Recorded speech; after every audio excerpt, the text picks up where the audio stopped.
Shout out to my little girl, Lisa out there. Hi, Lisa. Yeah. Fam, remember this time last year we was going nuts and going crazy and talking about how good the 49ers was going to be? And then somewhere during the course of last year and now, we said to ourselves, don't get pumped up on the 49ers too early. Don't do it. And here we are. Hey, but check this out.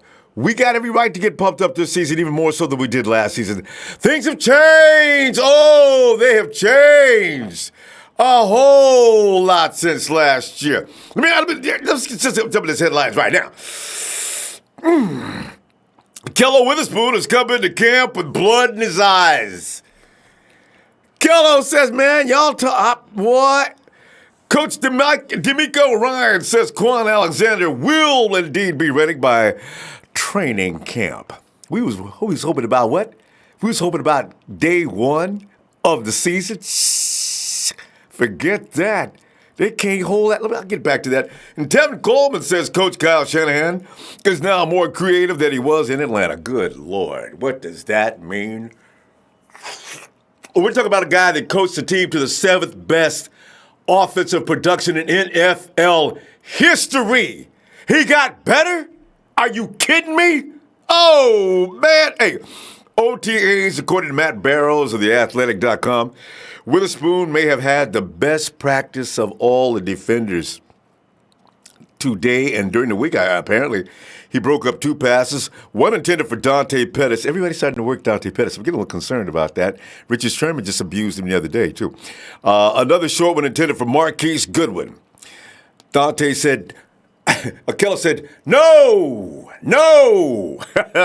He'll be the man to beat. And right quarterback, according to Matt Barrows, Witherspoon, so far during OTAs, has already reminded the coaching staff why GM John Lynch selected him with the 66 overall pick 2 years ago. Unlike last year when he said, man, what do we do with the 66 pick? Man, who is this guy? And then as Barrows suggests, he's still the guy to beat for the number 2 cornerback position. Jason Verrett, whom myself included, have thought we got saved by this acquisition. Forget about it. Verrett's going to have to come in and move a Kello. Can you imagine that? I'm going to tell you the truth, fam. Kello is the prototypical type of guy you want to use in this defensive system. If he's ready to go, I'm sorry, Jason Verrett, man. You got to wait. This kid's only 20 what? And his injury history's kind of, well, it's like any other football player. You get these little ouchies here and there. So, he didn't have to have, and there was no need for any surgical procedures during the offseason. So I'm okay with that injury before people started. He's active. No, he's not even. Anyway, Verrett, talented when healthy, will have a tough challenge for the role opposite Richard Sherman on the perimeter, according to Matt Barrows' observations. And Coach D'Amico Ryan's the 49ers linebacker coach knows the bar is high for his group as they move forward from the departure of Reuben Foster. Kind of hurts to even say it. Bringing in someone like Alexander was a big boost, a huge boost. Ryan's has been great for us because he brings a different type of energy. He brings swag that I think we were kind of missing. He brings that edge that we needed. And he's been great in our meeting rooms as well. See, Kwon is the full package. I tell you, this is like one of the things where, wow, good move, Niners. I know everybody we overpaid him. You need to wait to see if you overpaid him. You may have underpaid him. You know what I'm saying? Alexander is still being held out of practice while he continues rehab on that ACL with an expectation of being full go. Not opening day. Next month, training camp. And that's just such a plus. Because now we're going to know, if he comes into training camp looking like the bad dude he is, then that means obviously he'll be ready for opening day. We get ready to play Tampa Bay. And the nice thing about this is, because of the fact that he's coming from Tampa Bay, I think he's inspired to heal up. I think his body's healing up faster than it should, just because he just wants to get back at that team so badly. Good! We can use that. All right? Ryan's is confident he will assimilate seamlessly. He also noted that if Alexander had it his way, he'd already be practicing. Boy, this is funny. He will get enough reps in training camp where he will get familiar with the system. He's ready to go now. And we kind of have to slow him down. He gets too excited when guys make a play on the ball out there. D'Amico goes on to say, I've seen him a couple of days ago jumping up, and I said, man, you're ready to go right now, ain't you? And you know, Kwon, man, coach, come on, man, I can do this, coach.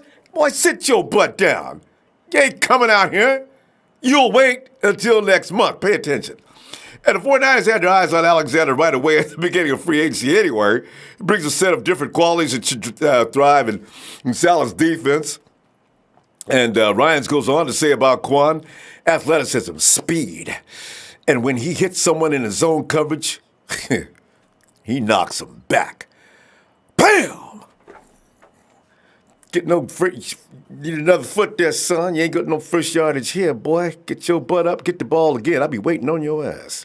See, you got to have, I'm telling you, man, he really brings a lot of speed to the defense, and that's the main thing. And I was reading something yesterday on the comment section. Who was that? Somebody thinks that it's about big in the wide nine. Shh. It's about speed in the wide nine. So, no, our linebackers are not too small. They're ideal. Anyway, Tevin Coleman says Kyle Shanahan has become more creative since he's left Atlanta. The offense Coleman is joining now is somewhat different from the one he played in for 2 years with the Falcons. During the time that Kyle Shanahan was there, of course. According to Matt Miyako of NBC Bay Area, hey, Matt, Coleman said Shanahan is getting more creative with his offensive designs and personnel usage since he's been in San Francisco. Coleman was quoted also saying, now he can do anything he wants. He can put guys in multiple positions. He can put us in multiple positions to run different routes. It's pretty good. He's definitely more creative than he was in Atlanta, just with everything he's doing with the backs and tight ends and receivers. Unquote. Coleman, Jerick McKinnon, Matt Breida, and Raheem Mostert could all find themselves more involved in the 49ers passing attack moving forward as Jimmy G, the golden boy, the child of great expectations, that boy that's destined to get that ring number 6. Garoppolo returns under center following last year's ACL tear. As you know, it's an aspect of the offense Coleman expects to see more of now than he did with the Falcons. And Coleman continued, Kyle has advanced that and has us running more routes than receivers would do. Wow. Oh, that receivers would do. I'm sorry, that receivers would do. The Falcons scored 33.8 points per game under Shanny in 2016 with an average of 415.8 yards per game. The 49ers have not cracked the top 10 in either points or yards over Shanahan's first 2 years as head coach. But keep in mind, and it's been the case from day one, when people talk about Shanahan can't get nothing done this year, you just got to move him out. Oh, what? What? However, I'm saying that for this reason. The lack of top-tier quarterback option, Hoyer, Beathard. I ain't going to say that about Nick, because you know what? Nick's got potential. And injury players such as Garoppolo, McKinnon has put a damper on attempts to get the offense rolling. So what you want to do is, if you've already set a line, that little red line as to when Shanahan is supposed to produce, erase it. Because last year didn't even count. You can't do nothing with no personnel. I even said the same about Robert. Don't let me get started on that. Anyway, fam. Here's the thing about what really intrigues me. Kyle Shanahan's already a mastermind. He's starting to evolve. He's going to the next level. You see, my feeling is this. He was already ahead of most. If Kyle Shanahan is going to move up to plateaus of brilliance, if he's going to continue to grow in that way, there's going to come a time in the very near future when there will exist no defense known to man to stop Shanahan, especially when he's stocking the kind of personnel he wants, that he thinks he needs to get the job done. Regardless as to whether we think this guy is good enough or not, whoever he brings in, just sit back, watch, and see what develops. He has made a couple of mistakes. Joe Williams was probably a mistake, but Joe Williams does have talent. It was his mind that messed him up. C.J. Beathard is probably another mistake, but I'm not sure what his problem is, other than the fact that what we see is C.J. out there not knowing what to do. And I got a feeling there is this thing where Kyle can't go in and give you an IQ test. He can only look at your Wonderlic score, right? So maybe C.J. was never designed for this kind of offense. It may not be that he's such a bad quarterback, but his comprehension may not be on the right length to be able to execute in this kind of an offensive system. And that probably happens throughout the NFL. And anybody else is coming out of school and thinks they're a great quarterback until they read Kyle Shanahan's playbook and they say, Coach, I really don't get it. Okay, that's fine. Everybody's not going to get it. I've already prepared your papers. I kind of had a feeling that you might have a little problem with this. So, yeah, I wish you good luck. Get him out of here, man. If guys can't get it, they may never get it. You know, you can hold his hand. That's why I'm saying CJ's coming along now. Let's see what CJ looks like this season. If he still does appear that he can't make decisions out there, if he still appears that he can't process, that's probably more on him than it is Kyle Shanahan's playbook. Let me look on up here and see. Bob Money, what's up, man? Oh, and Mr. Instigator. Hey, Justin's checked in. It's a birthday boy here. The big 2-1. What's up, faithful? I'm currently in Santa Cruz. Ooh! That's where to be today, too, man. You should give us boy, this is one of those where you got to film reports. I think you ought to go out on the beach and run a little footage out there and zoom in. You know what I'm saying? He says, I'm enjoying my time with my family. Oh, okay. I'm sorry. I didn't read further. You cannot find out what is the latest fashion in bikini wear with the family, could you? Wanted to pay tribute to Malik and Rudy. Malik, Rudy. Could he be talking about our Rudy? It must be another Rudy. Malik and Rudy must be somebody he knows close. All right. Anyway. All right. Are we going to do the birthday song now? Yeah, because he's busy, so let me go get that done. Happy baby, happy birthday, Justin.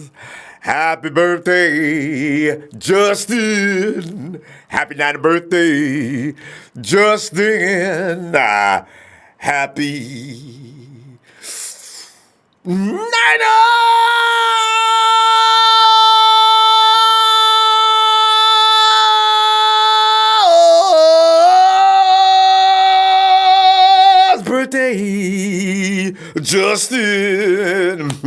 Justin gonna be cruising around now and going into places. All right. Give me blah, blah, blah. Yeah, all right. Let me see your ID. Thought you'd never ask. All right. Bring me my stuff, son. Ron Manhammer, what's up? Ray Jr., what's up? My Rambo, happy Friday. Thanks, Ray Jr. Slimmy Long 52. Yes, we are looking good, fam. Boy, I tell you what, man, we're supposed to hold back. We're supposed to reserve ourselves this year. Don't get carried away. Don't have them high expectations. But, man, with what the 49ers have done to this roster, you got to get excited a little bit. It'd be tough to hold back. You'd be untrue to yourself. Smokes. Let me give this a shot. Twee Limotu. Smokes Twee Limoto.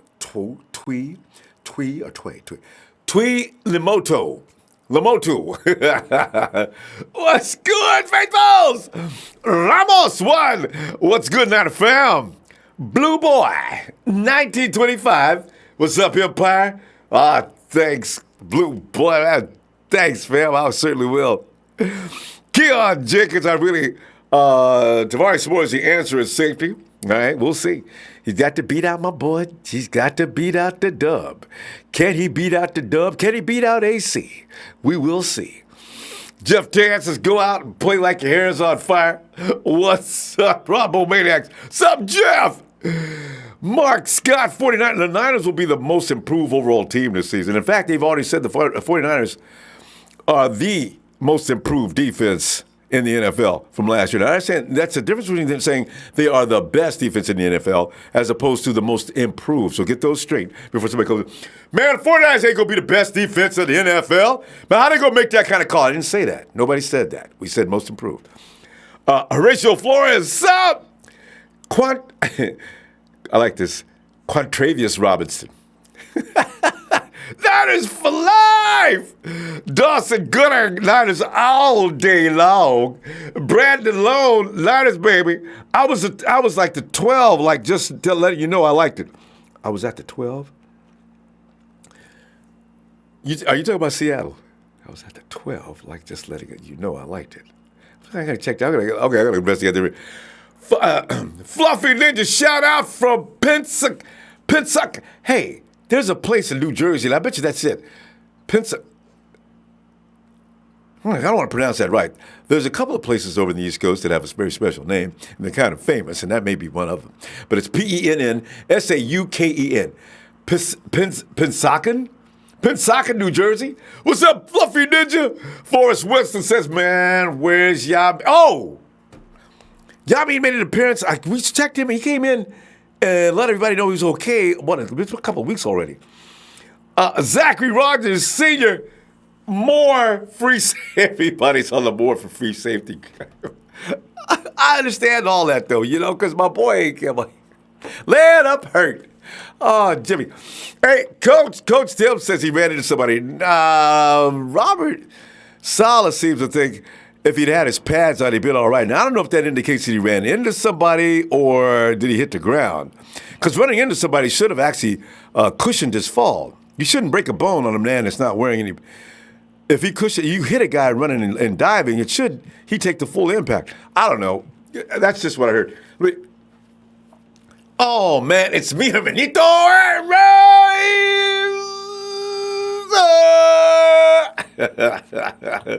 Razor man. ¿Qué pasó, loco? Razor, where you at, man? Here he comes.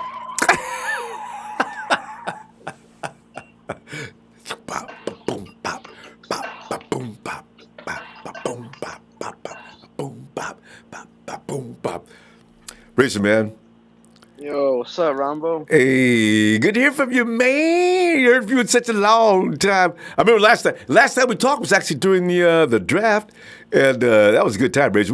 We got to make that an annual event, man. Everybody loved it. Yeah, let's do it. Yeah. All right. I'm down. All right, make that reservation right now. Razor, what's on your mind, man? Because you got. I mean, Akello's out there talking about man, you guys just assume, man, I can't play, and because of last year I ain't ready, and you're bringing this dude Verrett like I'm gonna be scared. I'm telling you right now, that ain't happening, okay? And then you got Kwon Alexander, who I was worried to death we were gonna have to wait a little while into the season. Looks like that dude's coming back to camp to train this next month. They're having trouble keeping him out of practice now. And then you got Tevin Coleman running around saying things. Dudes, I'm gonna tell y'all from experience, man. This is Kyle Shanahan A+ 2.0 compared to what he was in Atlanta, which freaked me out, Razor, because if Kyle Shanahan's going to continue to improve, my God, what a defense is going to do. And who's going to teach Sean McVay how to run an offense now that he can't watch Kyle? I'm loving all this stuff, Razor. Jump on in here, man.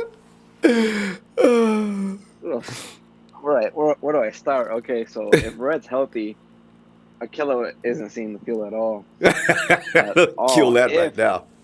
and that's a big if. If Verrett's healthy, true. Akello ain't smelling the field for nothing.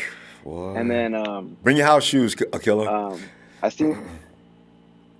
Yeah. So and then Tevin Coleman, I called that out right when we signed him. He does both very well. Runs the ball, catches the ball. He's all around good back. He's a poor man's Le'Veon Bell. But I'll take it. I'll take it. And Breda, he's good when healthy, but you can't rely on him really. And then McKinnon hasn't proved anything. We paid him. He's hurt. Same with Kwon. They haven't done anything yet. They're getting paid, but that's true. I'll take Coleman I'll take Coleman as my RB1 and Ronbo. I'm gonna get you off the Jimmie Ward train today. I don't know why it isn't even a train. I'm telling you, Razor, I am the driver. You can't get me off the train. The train will crash. Go ahead, though. Let me hear what you got. Ronbo, Bring it. Okay, please. You know what, Ronbo? I'm Ronbo for now, okay? You're the guest. Okay, Ronbo. Why do you like Jimmie Ward? Why do I like Jimmie Ward? The boy has got skills. His mama didn't drink enough milk when he was apparently sitting in her stomach. His bones just can't take no impact. But he's got heart. He's got skills. He wants to play. He just can't find a way to stay up on 2 feet. But this year he could be lucky. I'm still waiting for that year. Ronbo, you're gonna be waiting until he's over 30. All right, I'm telling you that right now. I mean, there's really no point. There's no point. Ronbo, we have moved on from Frank Gore. Crabtree produced better than Jimmie Ward. Vernon Davis produced more than Jimmie Ward. We let go of those guys and more, and we're keeping this scrub around. I mean, I don't care what he can do. I mean, Ronbo, he can't even get on the field and do it. So, Ronbo, he broke his collarbone and OTAs or whatever they're doing right now. I know, that's embarrassing. Well, what's going to happen when Todd Gurley comes 100 miles per hour? He's gone. You know what? He can tackle a Razor. It's not about people. Nobody hurts him, though, Razor. This is the guy that hurts himself. Every time, you never hear about Jimmy actually getting hurt by anybody. He hurts himself. I mean, on the broken arms, I'm not sure what happened on those. I guess he bad tackling. But mostly, the pull hamstring, the quadricep, all those other various injuries, that was him. I don't know what he... Dude, Ronbo, I'm taking off this so-called wagon or whatever. Shout out to Jersey Joe for Jimmy Hospital Ward. I mean, that's literally his nickname right there, Hospital Ward. I mean, it sucks. Did you see the gown he designed? That's just wrong on so many levels. It's hilarious. I don't want to see him hurt, but that's what history tells us, Ronbo. I mean, dude can't stay healthy. I don't know why we're even talking about it right now. I'm only bringing it up because I know you're still in love with him. I am, man. He's the most talented guy. I want him back there because I want to see him stay up. Jimmy, you can do it, man. He can stay up the whole season, but we got a good safety. At this point, I'd rather put Kwon at freaking free safety. He's fast. I'm just messing around, but at this point, I'd rather have Kwon. Dude, Kwon is fast. I know, but Jimmy's got better instincts for that position. I mean, Kwon. I mean, when you say Kwon, you're not talking about Kwon Alexander. No, yeah, actually, he's fast. But I'm just you put him at free safety. I won't. I won't. But I'd rather have him there than freaking Jimmy Ward. I mean, Jimmie Ward.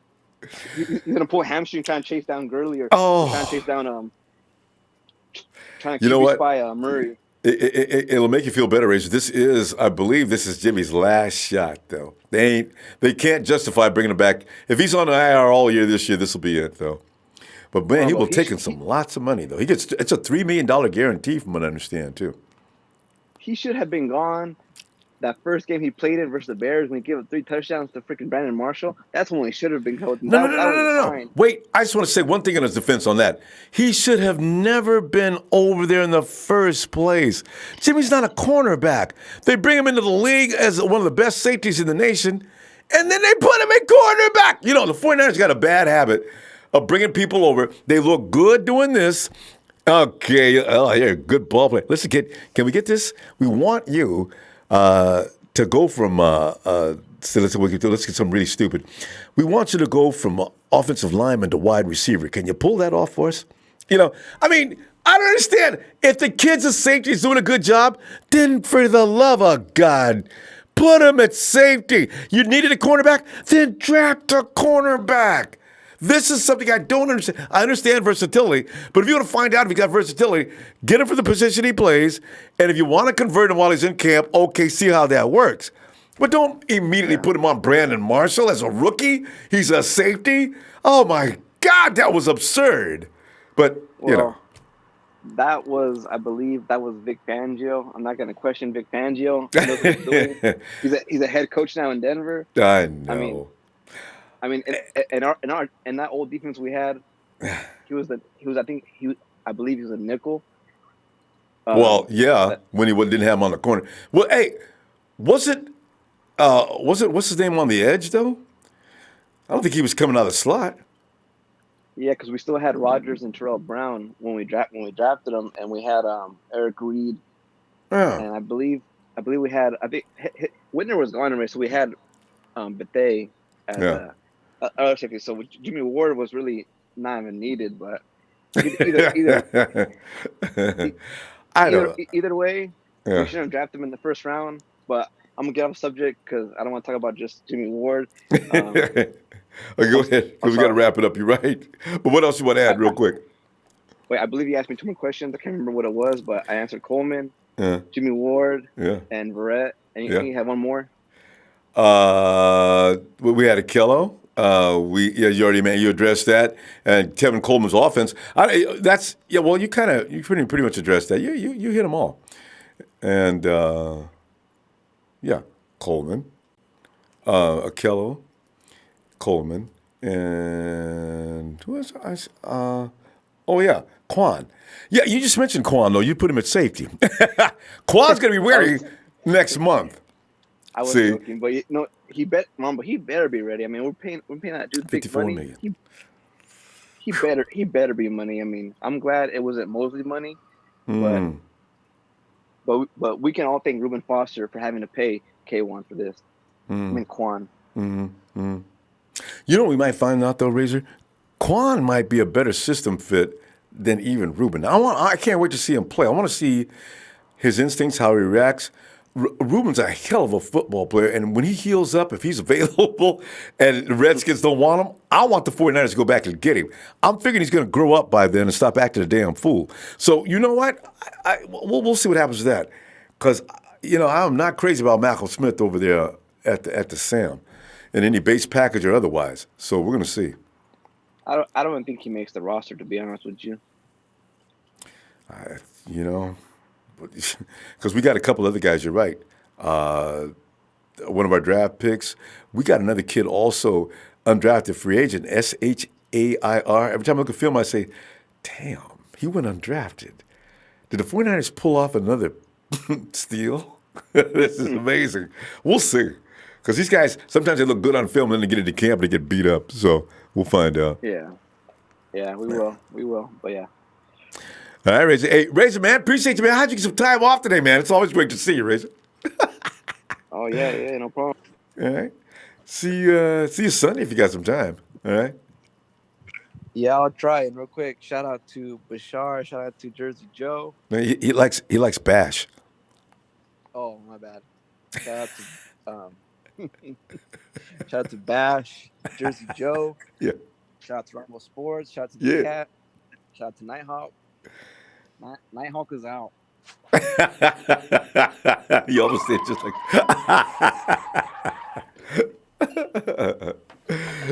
There he goes, riding off into the streets of the Night Empire, glowing. And we. Chocolate syrup and pecan nuts. Let me see. James. Mm-hmm. James, are you talking? It sounds like you're talking through a megaphone. Ain't none of it. I ain't touched it. I'm just saying. I don't be eating in the night like you think I do. I ain't gonna say I didn't used to. You see what I bought? I ain't bought nothing but them honey grams, them little cheese crackers. I like them because it's only 4 of them in a pack. Mm-hmm. Mm-hmm. But I don't try to be I know this is wrong. all late through the night and all that. No. But he's getting chewed out by his wife. She's telling him, "Look, you got to stop all that heavy eating it late at night." James, So we should stop this up. yeah, just was watching Star.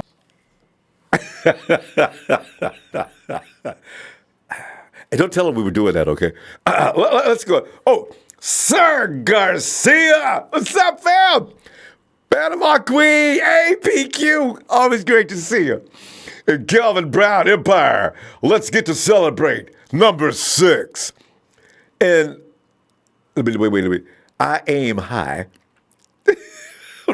So, fam, I love these names. Some of them are so creative. Horatio Flores. I don't care how good Witherspoon is in training camp. He is not good in big games. He makes too many mistakes. Yeah, I know every mistake. Everybody makes mistakes, but he is bad. Okay, Horatio, but what we have to do, you got to give these guys a chance, especially rookies. If, like, he was a vet, if he's, like, in his mid, like, closing in on 30 or something like that, you can pretty much be assured that that has been established. They suck. But we're talking about a kid going into his third season. He came in and his first year looked pretty good. Second year, the sophomore slump hit him. Now, if he's going to improve, we need to accept that. We need to be open-minded about it. If he's looking good, making improvements, that's his job. Got to give him props. I'm going to wait and see what he looks like. Yosef El Baby, what's good with you, Ronbo? Man, I can't wait for the season to start. We're going to shock the world. I'm almost convinced of it this time. I'm usually that way, but this year I'm so convinced. This is different. Okay, here we go.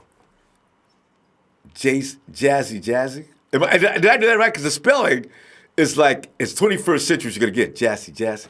Jaci apostrophe E. So I'm going to go with Jazzy. It could be Jackie. But probably not. What's up? Oh man, let me give that boy from Bama his intro.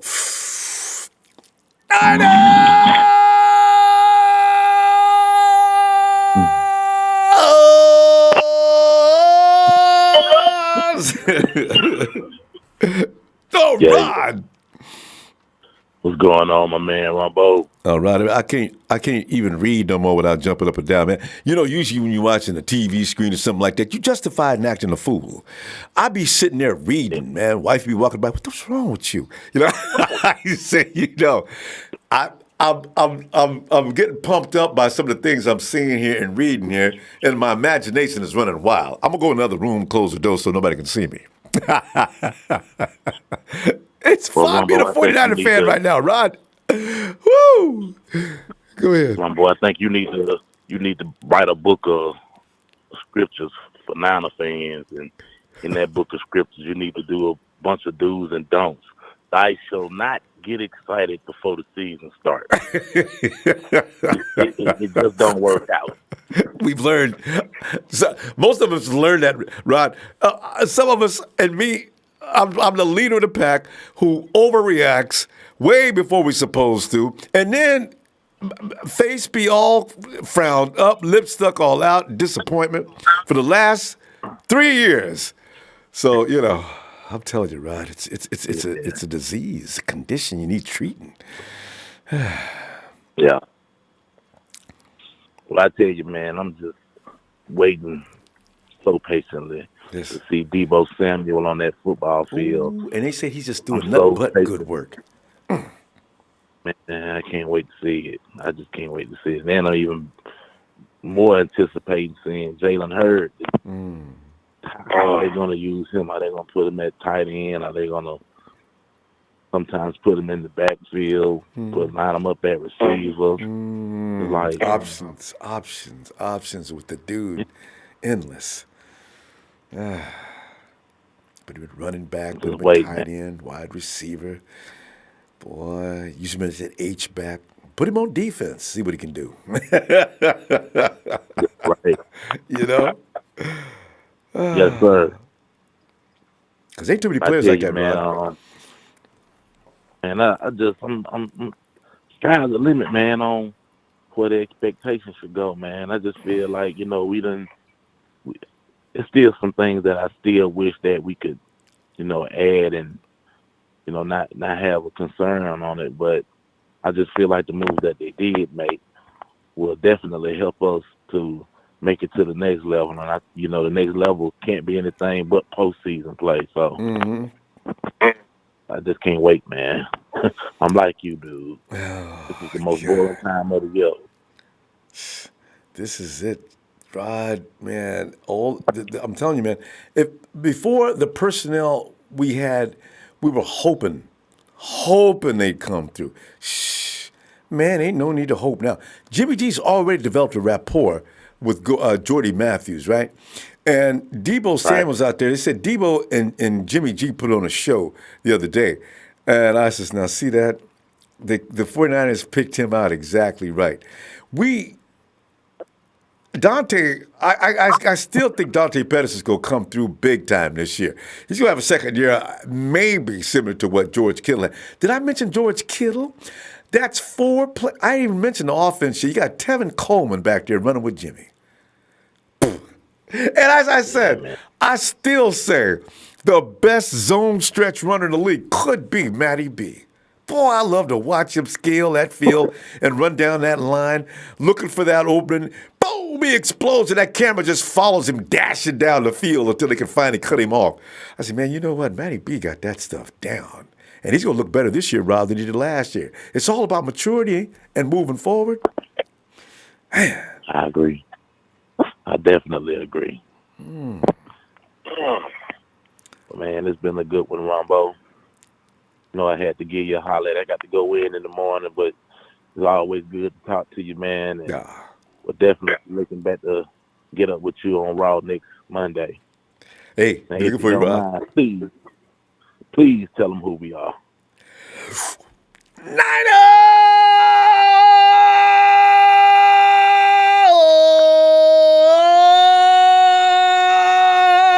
Yeah, for the Rod, getting on in there tonight before we go to bed. Rod, have a great night, man. Have red and gold dreams too, will you? That's right. Shout out to the faithful. Shout out to the Empire, baby. Yeah, cool ride. Get in here before you go to bed. That's cool. That's so awesome. Hey, Demetrius, man, come on in here. Ronbo, what's going on, bro? Demetrius, man, everything I read, you know how you be rolling down the road, ain't no stoplights, ain't no stop signs. All you see is the speed limit. And I'm feeling like I just got off that ramp and up on the road, and I'm rolling. I'm getting ready to cut this puppy loose. You know what I'm saying? Because, like, even if people go down this year, we got guys that come in. God. You already know, Ronbo. That's what it's about. That's what we've been talking about, man. We got a lot of depth and a lot of like dudes that come in, rotational players, and keep the stars healthy. You know what I mean? And just keep that oil flowing, man. Keep the motor running, man. No gas, no brakes. So nobody will really be getting tired. You know what I mean? But it is what it is. I'm just so excited and ready for the season to start, man. I can't wait. I want a game to pop off today, like right now. But you know, Demetrius, I want to learn more about what they're supposed to be doing first. The execution is the excellence of execution is definitely the thing. Because we got the athletes now. Educate them. Tell them what they got to do. And they'll take it from there. Now you got playmakers that can make things happen. Now people can stop saying things on them news shows and on them networks. Well, the 49ers just don't have any talent. Every time I heard that, I got so got. Okay. Anyway, every time I heard that, I got upset. Now they can't say that. Yeah, now they can't, because you know it's going to be a lot of fake love now. You know what I mean? You see they slowly but surely trying to jump on our gravy train. They better hop off, man. We got to fight those haters off, because that's poison. You know what I mean? We don't need that, Ronbo. You know what I mean? Boy. Throw some holy water on them. You dig? You know what I mean? But other than absolutely. Go ahead, Ronbo. I'm sorry. No, I was just agreeing with you. Yeah, no, definitely. But we're gonna hold it down, man. They just haters. You know what I mean? But we're gonna hold it down and do the damn thing. You got to think about it though too. Like I heard you say earlier, like Kyle Shanahan 2.0. Like if you look at it, we're kind of similar. Like we're kind of built like that Atlanta team, if you think about it. With the running backs, with the tight ends, just for that one season, they went to the Super Bowl. Like the way they played and all the playmakers they had on that team, and the way Julio Jones balled out, and to me, that's who Jalen Hurd I think that's who Kyle Shanahan wants Jalen Hurd to model his game after. I really believe Could so. be. I Could really be. believe so because the way he drafted him with the height, you know what I mean? I think he's gonna get him. He was like he want him to lose, like get more leaner. Mm-hmm. Julio Jones is lean, and they're Yeah. both fast. So Yeah. you know what I mean? They're Yeah. very similar to me, but Hurd could play. He's more versatile, but Julio Jones is versatile too. It's crazy. You, It's crazy. you know what's interesting though? Isn't who's that? Jalen Hurd. They're keeping him out right now because I guess you're just going to let him heal up all the way till training camp, right? As far as camp goes hmm and training. A You, special weapon right there. and especially the way Tevin Coleman is saying that Kyle Shanahan is setting up every guy on that team now, and I guess that includes Matty B, is running routes. You know, because Matty B actually showed last year that he could actually catch. Remember, because he did really That's well in that area, crazy. right? So I'm looking That's forward crazy. to Yeah. seeing just what Shanahan. It's not going to be the air raid offense, but because Shanahan's I got to think it's establish gonna. a run in his system. It's going to be interesting to see what he You does. know, remember that one exotic play he ran against? I forget who it was, who we played, and Marquise Goodwin ran that like he started out as a wide receiver and like he was gonna do like a little jailbreak screen, but then he like skirted out the backfield. Wasn't that against the Rams? Yeah, When he that one that he skirted out went the right and trotted backfield right like on that. in the end zone. Yeah, Yeah, like that play was that blew my mind. I was like, what the hell? You know it what I mean? confused the But defense. God, it confused them. just that one play blew everybody mind. Like, holy cow! Like, you know what I'm saying? But that was just that one play. It worked. You know what I mean? It's just little things Kyle Shanahan could do. He could he could make your defense look like a Lego set. He'll put 1,000 holes in it, mess it all up, and you don't know what the hell. And You know and what I that's gonna mean, and that's Ronbo? gonna But get worse, Demetrius. That's what's so funny. The league has yes, seen sir. nothing yet.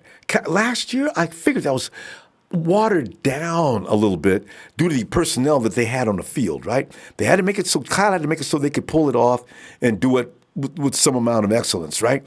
So he just waters it down a little bit. hmm Now. Oh, that's not the case now. Kyle can cut loose on And I these defenses any kind of way he wants to. Now he's got a number of people that can do yes, sir. all that stuff. And check this out, Ronbo. And I just thought this up too. It's a copycat league, right? Yep. Now, the year that Kyle Shanahan went to the Super Bowl, what happened the next year? You had a lot of offenses trying to copycat and offensive coordinators trying to duplicate his style. Yeah. And then the Rams had a breakout year. So who did that? Who broke off and who did that year? It was this little guy from the Rams, their coach. I don't even want to say his McVay. name. Oh, well, yeah, He ain't okay. shit. Make McNugget because that's what they put up in the Super Bowl, Bravo. You know, Fucking McNugget, not McVay. He's a McNugget. Big You dig? McNisson.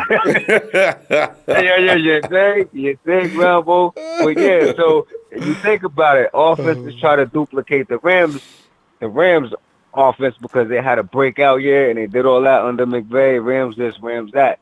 So when the Rams were playing this year when they made it to the Super Bowl, they was playing defenses that they seen all year because everybody's trying to duplicate their offense, right? Yep. So boom, they know how to work those defenses. So now watch what Kyle Shanahan do with this defense. I mean, with this offense, nobody never seen it because he got a playmaker for every down, for every scheme, whatever you want, and nobody ain't see it. So we about to blow the league up, Ronbo. I'm telling you, you Oh. better watch out. Napalm coming, man. Tell you, and Nate. you know what's good about that, Demetrius?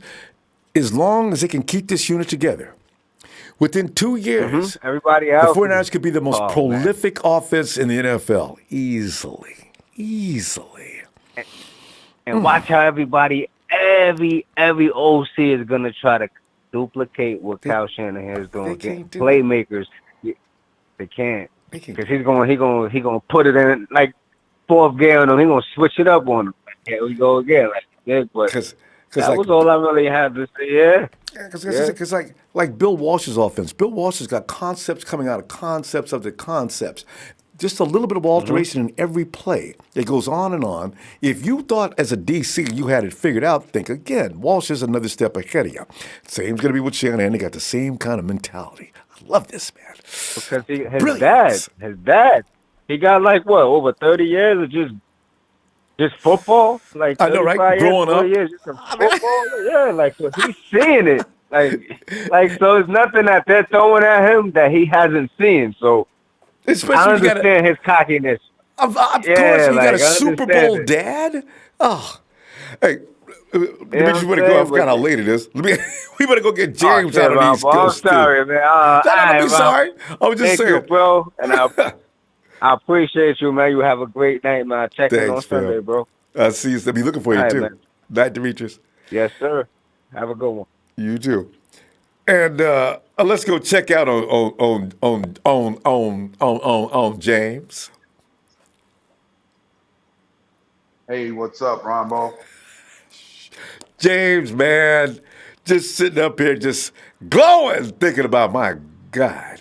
And when I got inspired, Hill, about Akello Witherspoon coming in with a whole new attitude about y'all think because you went out and got somebody else, I'm gonna just lay down, roll over, and let him have it. I got news for everybody. Let's go. See, I like that attitude.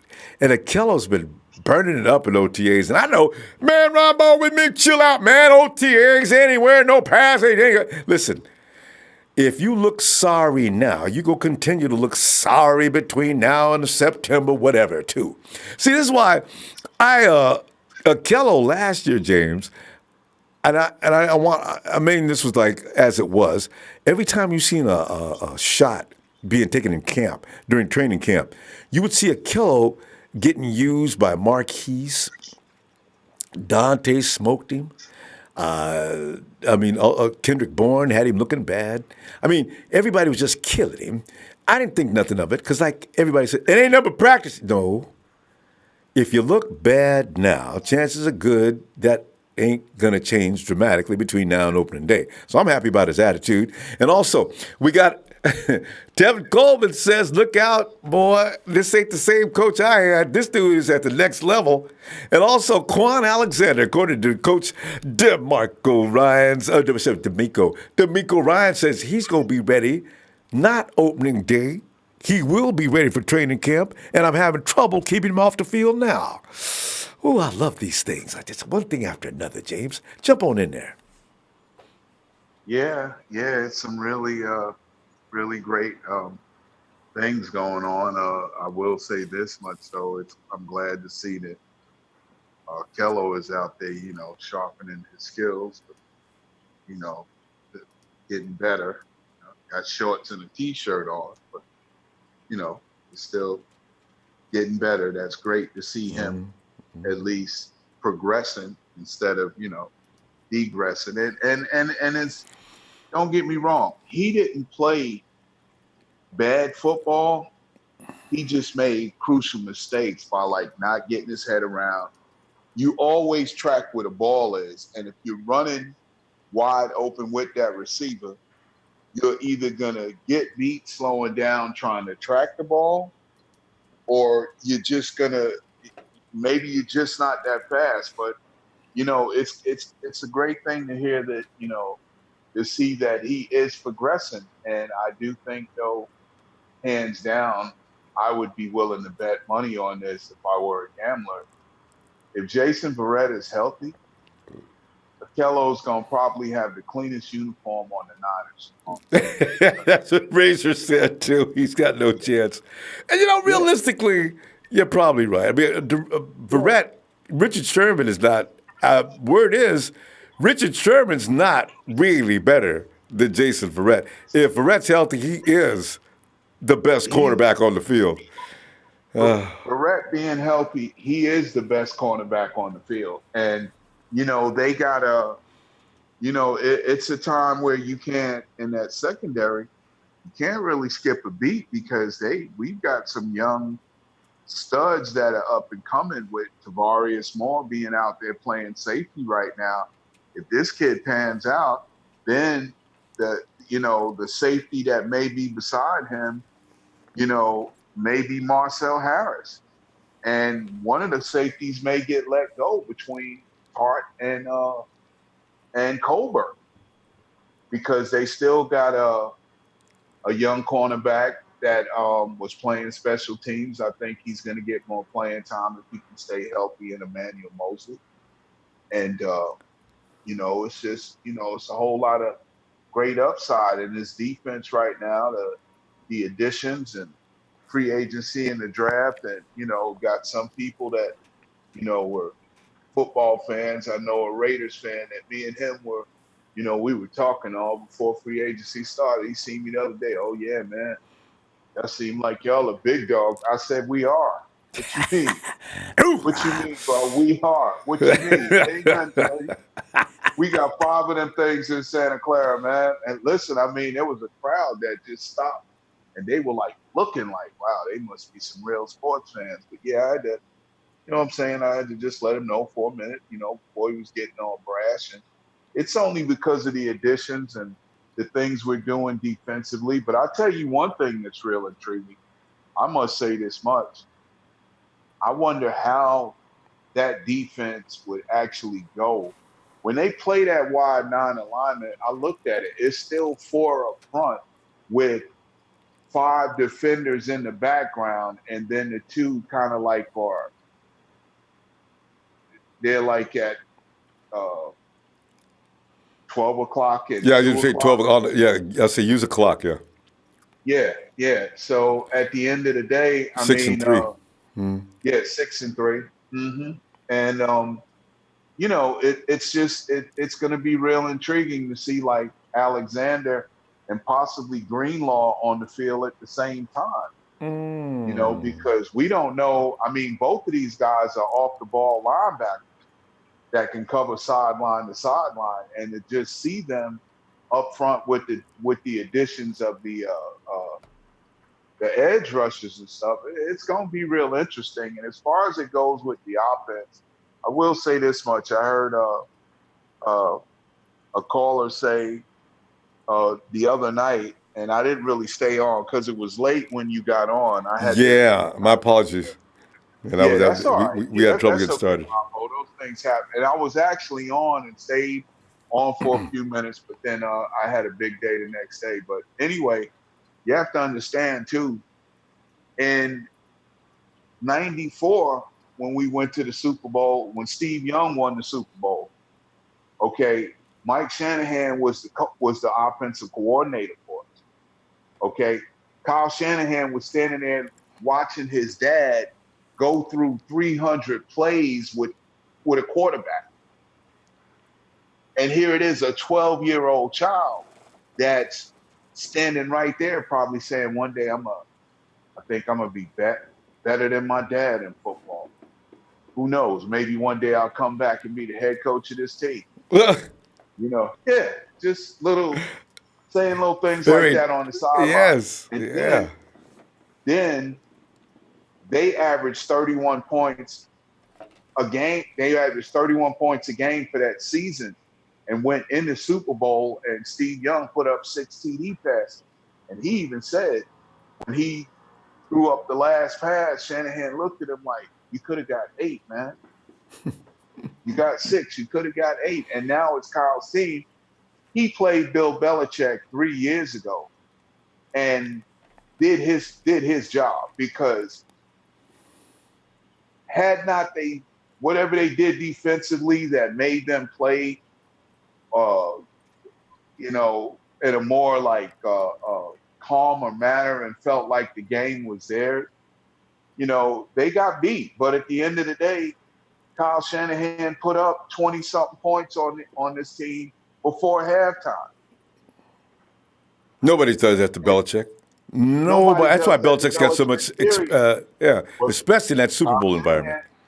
Kyle Shanahan did it, and he was the offensive coordinator. He wasn't the head coach, but now this is his team. It's nothing more than that he looks forward to than being able to play Belichick and Brady in a Super Bowl. Yeah. Okay. And with this Jimmy time, G and us. Exactly. Yeah. And this time he's going to have a defense that if I give you 26 points in the fourth quarter with just a few minutes to go. I'll be damned if you're going to give it up. That was just, Shanahan gets all the blame for it, and he's the OC. Meanwhile, Quinn is standing over there, the head coach. Well, why didn't he do something?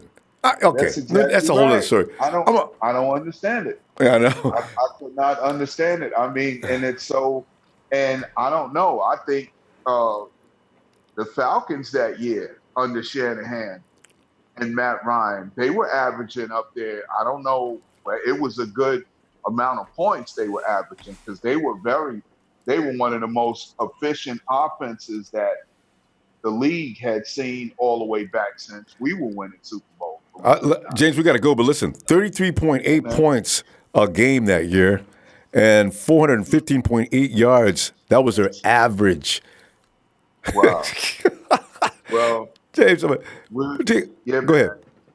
It's all lovely because I can guarantee you, I think maybe I'm, overstepping my boundaries, but if all goes well and we stay healthy, I could see us averaging a little more than 34 a year. I mean, 34 a game. 34 a game.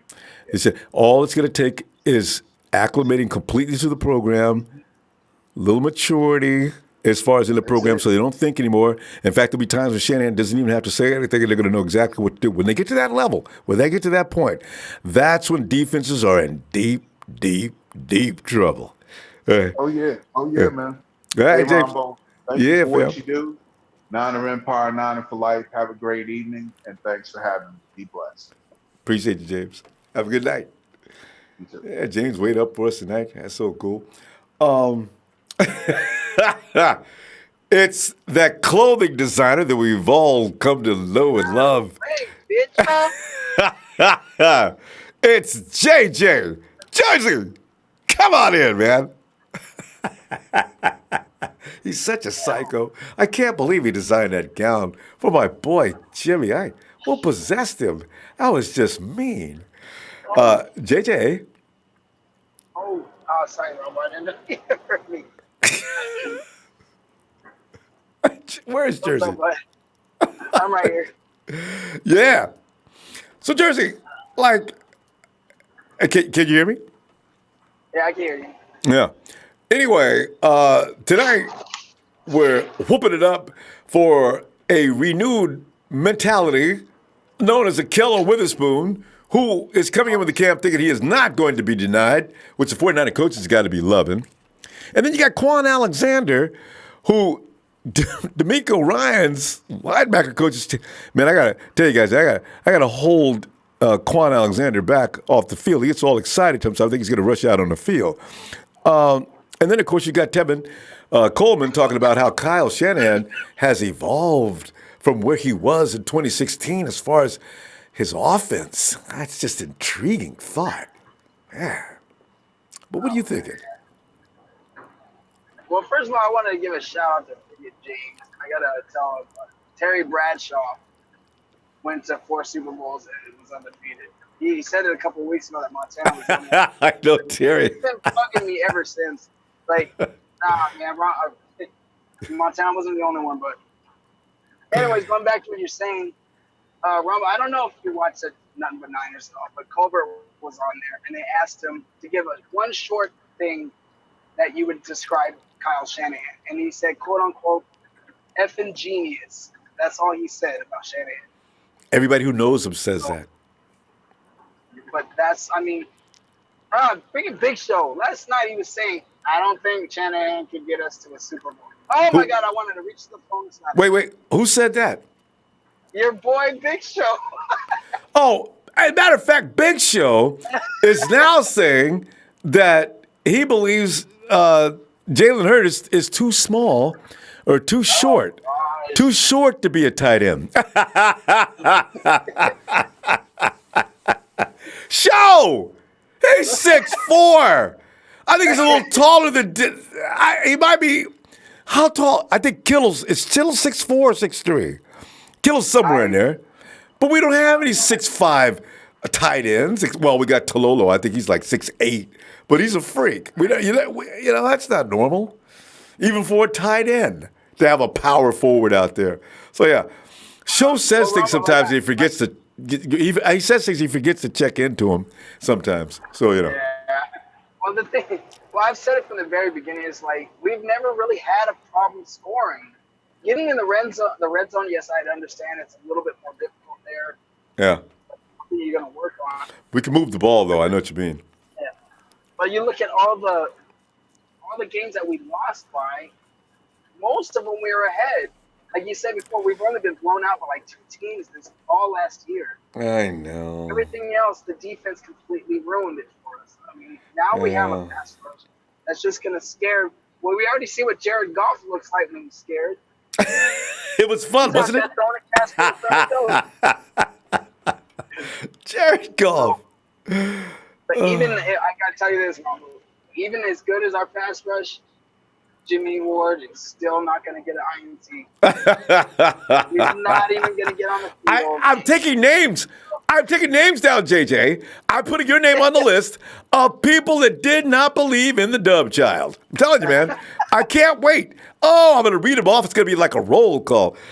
Jersey Joe, also Trez, that fella next to him, Operation TNT, Trey, Big Show, Razor. I mean, you guys, boy, I can't. His first INT, you guys, I can't. It gives me fun, though, because during that game, you know I'm going to lose it. Hey, where you guys at? Who was that just ran in the end zone? Who played that play perfectly and read that quarterback? Who is that running down the field? And he's pointing at the stands, throwing kisses. Ah! Not Ward. That's it. Ain't gonna make the field. You're right. It'll be Dub. He changed it J-Dub. He's got skills, JJ. No matter what anybody says about his physicality and his inability to stay on the field, Jimmie Ward can play. Let him stay on the field. We got something going there. I'll tell you one thing. He is pretty fast. That's the only thing I can give him. Reaction time. He's a safety. Let him try it. Let him stay there, you know. Especially his second year in this particular defense. Now he knows it. Now let's see my boy. He tripped over the left hash mark and broke a nail. Broke his finger, I know. No finger, his nail. They took him off on a stretcher with his broken nail in a sling. Oh God. Yeah. Well, I don't know. That's all I had, Ronbo. Hey, Jersey. Good to hear from you, though, fam. And I'm glad you guys are reporting in and letting me know how you feel about my club, because I'm taking names. Hey, Ronbo, I send you another picture. Maybe you'll see it on Sunday. Yeah. I love those, man. If I got okay, let me check it out, because I love posting up your pictures, man. Because you're out of your mind. I love it. You always say that about me. It's flattering. At least I'm not saying that we can't get back to a Super Bowl picture. I know. Thank you. Like, it's so tired. Because there's a lot of naysayers out there. They don't care what the team does, who's on it, or whatever. We might win 3 games. Oh, my gosh. Delete. Get out of here. Okay. I can't stand it. Anyway, JJ, I'll see you Sunday if you get some time. All right, brother. Have a good one. You too. And you feel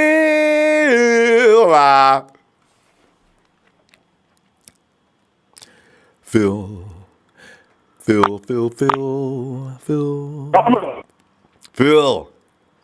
How you doing, man? Hey, I got to apologize to you. How come? Because I didn't call in for the last few days. You've been taking all the hits for Jimmie Ward Club, Yeah. which I'm a member of. Phil, I thought we talked the But other day. it's not your fault. It's not your fault that he's lactose intolerant. Phil set that one up, didn't he? That was pretty. Jimmy can't drink any milk because he's lactose intolerant. You know he can eat more cheese. How about some yogurt? Do you know lactobbilious? You can put that inside your milk. They got lactose-free shakes. Come on, most of his injuries have been bone-related. I know. Other than the hamstring, Yeah. he had the foot problem. Quadricep. He had the cervical. He had the broken arm. He had Twice. Broken. Yeah. Didn't he have a shoulder injury before this one? Yeah, I don't think it put him out for the whole season like bone injuries have. But, Yeah, well, bone you know what? injuries, yeah. So I have faith. It ain't over till it's over. That's right. All right? Jimmy's got Keep one the head up. season left to go out there, And contribute. He's going to And- prove everybody and- wrong, and you're going to be able to say, I told you so. Can't wait. I'm behind you, Ronbo. Thanks, Phil. Thanks. We've got a small unit. We're going to build in Small size. unit, but we're faithful. We're faithful. Indeed. Yes. And you know, people are saying, what? Because we don't like Jimmie Ward, we're not faithful? Yes. I just told him, Phil. Told him. So anyway, I have my grandson on, and my newborn. Congratulations. And I'm every morning I would get up and dress him in Niner gear before the parents woke up. And that's special. I would sit him and we'd watch your show on the TV. So I'm working hard to get this kid right. Yes, indeed. You'll be a Niner fan. Wait till he starts yelling and screaming Niners. Yeah. And the parents are Cowboy fans, so I gotta overcome that. So God, I don't know. Is that worse than a Raider fan? I mean, every family's got that other fan in the house. To me. It is worse to me. I've done wrong with my daughter. So you know what? You're right. know, The Cowboys, that rivalry goes back a long way. With the Raiders have made that a rivalry by getting in our face. We've never played them in a Super Bowl. They live across the street. They're constantly wanting to be like us, and we have to put up with them because they're rude and they butt into conversations that are above them anyway. See, that's the only reason why we have to put up with them. But it's annoying. Raider fans, go home. Yeah, but they got nothing. But Cowboy fans, Cowboys is the team we, in the 80s and 90s, that's the team to beat. And I grew up hating those guys. They've taken players away from us. I had to apologize because, call in and support you, but well, thanks, anyway, watch the show. But anyway, getting back to Niner talk, I'm not worried about the offense. The offense is going to score. They'll be fine. They're going to score a lot of points. The question is the defense. And if we can rush the passer, get some turnovers, our offense is going to score a huge amount of points. I'm not worried about it. I think we've got enough talent to win the Lombardi. I really do. And I just think they may lack the maturity just yet. I see that. I envision that next year for sure they should be in the running for that. And if no other reason but Kyle Shanahan. And that's why I say they just need another year maturity in the systems, get it down to the point where it's second nature. And now they can execute, they can go fast, go faster. You go fast in Kyle Shanahan's system, that's ridiculous. And that's why I say, just a little maturity. But you notice Kyle is bringing in people that know his system. Yeah, I know. He always does like that, Trevor though. Coleman. Yeah. And, these are guys that know the system. So I don't think it's going to be that long of a learning curve. Hopefully. And he's had time to sit back and learn the system. He's talked with his dad, Kyle's dad, and spent a lot of time talking about offenses. I think Jimmy's going to step up this year. Yeah. The running back situation, we've got 4 good running backs. I've never seen anything like and it. injuries happen to running backs. Yeah. Right? So we're always going to have a good running back in there. Always. Now, where the Rams, you watch the film on Gurley lately, he's been limping on practice field. I tell At you. OTAs. They can, and you know what McVay is saying? We like the program we have Todd on, and he's coming along. Todd, he's got arthritis in his knee. What are you going to do? And he's limping on the field. Jesus. They're talking about shooting silicone in his knee try to compensate for the arthritis. That's going to make it worse and worse. Everybody, and Gurley should know better than that. Don't let him do it because you'll be on crutches. But what is he, 20 what? He'll be 30 years old in a wheelchair walking around with a stick. That's just insane. No, from looking at their OTAs, he's almost in a wheelchair. So, well, he'll be rich in that Gurley wheelchair, I behind guess. Yeah, all right. I The think Rams. we're going to be. I'm not worried about the Rams. I'm really not. Everybody's talking like the Rams have got this whole Locked up, right? you know. Yeah, the Yeah. Rams got the West I'm pretty so much. tired of that. What? Why? God. What they did in the Super Bowl? Come on, Belichick showed that how to beat them. So, It looks. I think if the real Patriots would have showed up that day, it would have been really a bloodbath. Phil, Tom only had one receiver out there, and the other guy was dropping the ball. What? Oh, anyway, that's the subject for another day. See, Phil, we're out of time though, and looking forward to seeing you Sunday. I just wanted to say I didn't call in, and I saw you take the hits, and I'm like on the ropes. But you are a mentor to my grandson. We All right. every show together. Great. Awesome. He loved it. What's his name? It's like a Disney movie. I might as well be. Wait, Phil, what's his name? You feel okay? We'll get his next time. And it's hi to little Lisa. Lisa, do the yell for me. Hey, let me go there. What's that? Big homie in them. You can add my name to the anti-J-Top list. He's gonna get hurt coming out of the tunnel in preseason. Oh, poor Dub. Oh, he's got to do something to keep himself from getting hurt. Just, temper it down a little bit. Put on the pads first. I understand how you love to play it. So competitive. Hey, Dre, come on in here, Dre.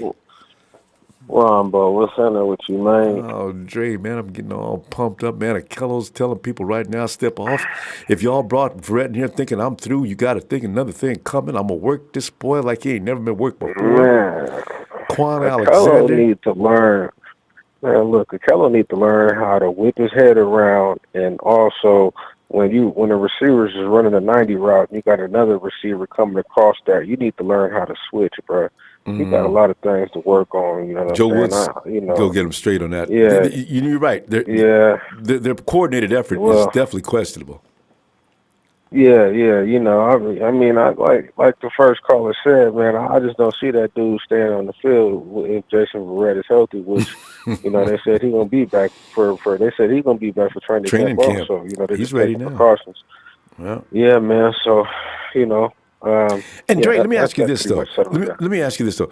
If now Kello's all pumped up right now, if Dre comes out there and starts holding a clinic, or Jason, should I say, if he goes out there and starts holding a clinic, will Kello's feelings get like abused to the point where he says, I ain't got no chance, or will he keep on getting up all the way to the end of the camp? I wonder about that, because I don't want him to get to the point where he doesn't feel he has any chance, I mean, how could you be mad, bro? You've been here for the last 2 years to prove yourself to say that you're the undisputed number 2 on the other side of Richard Sherman.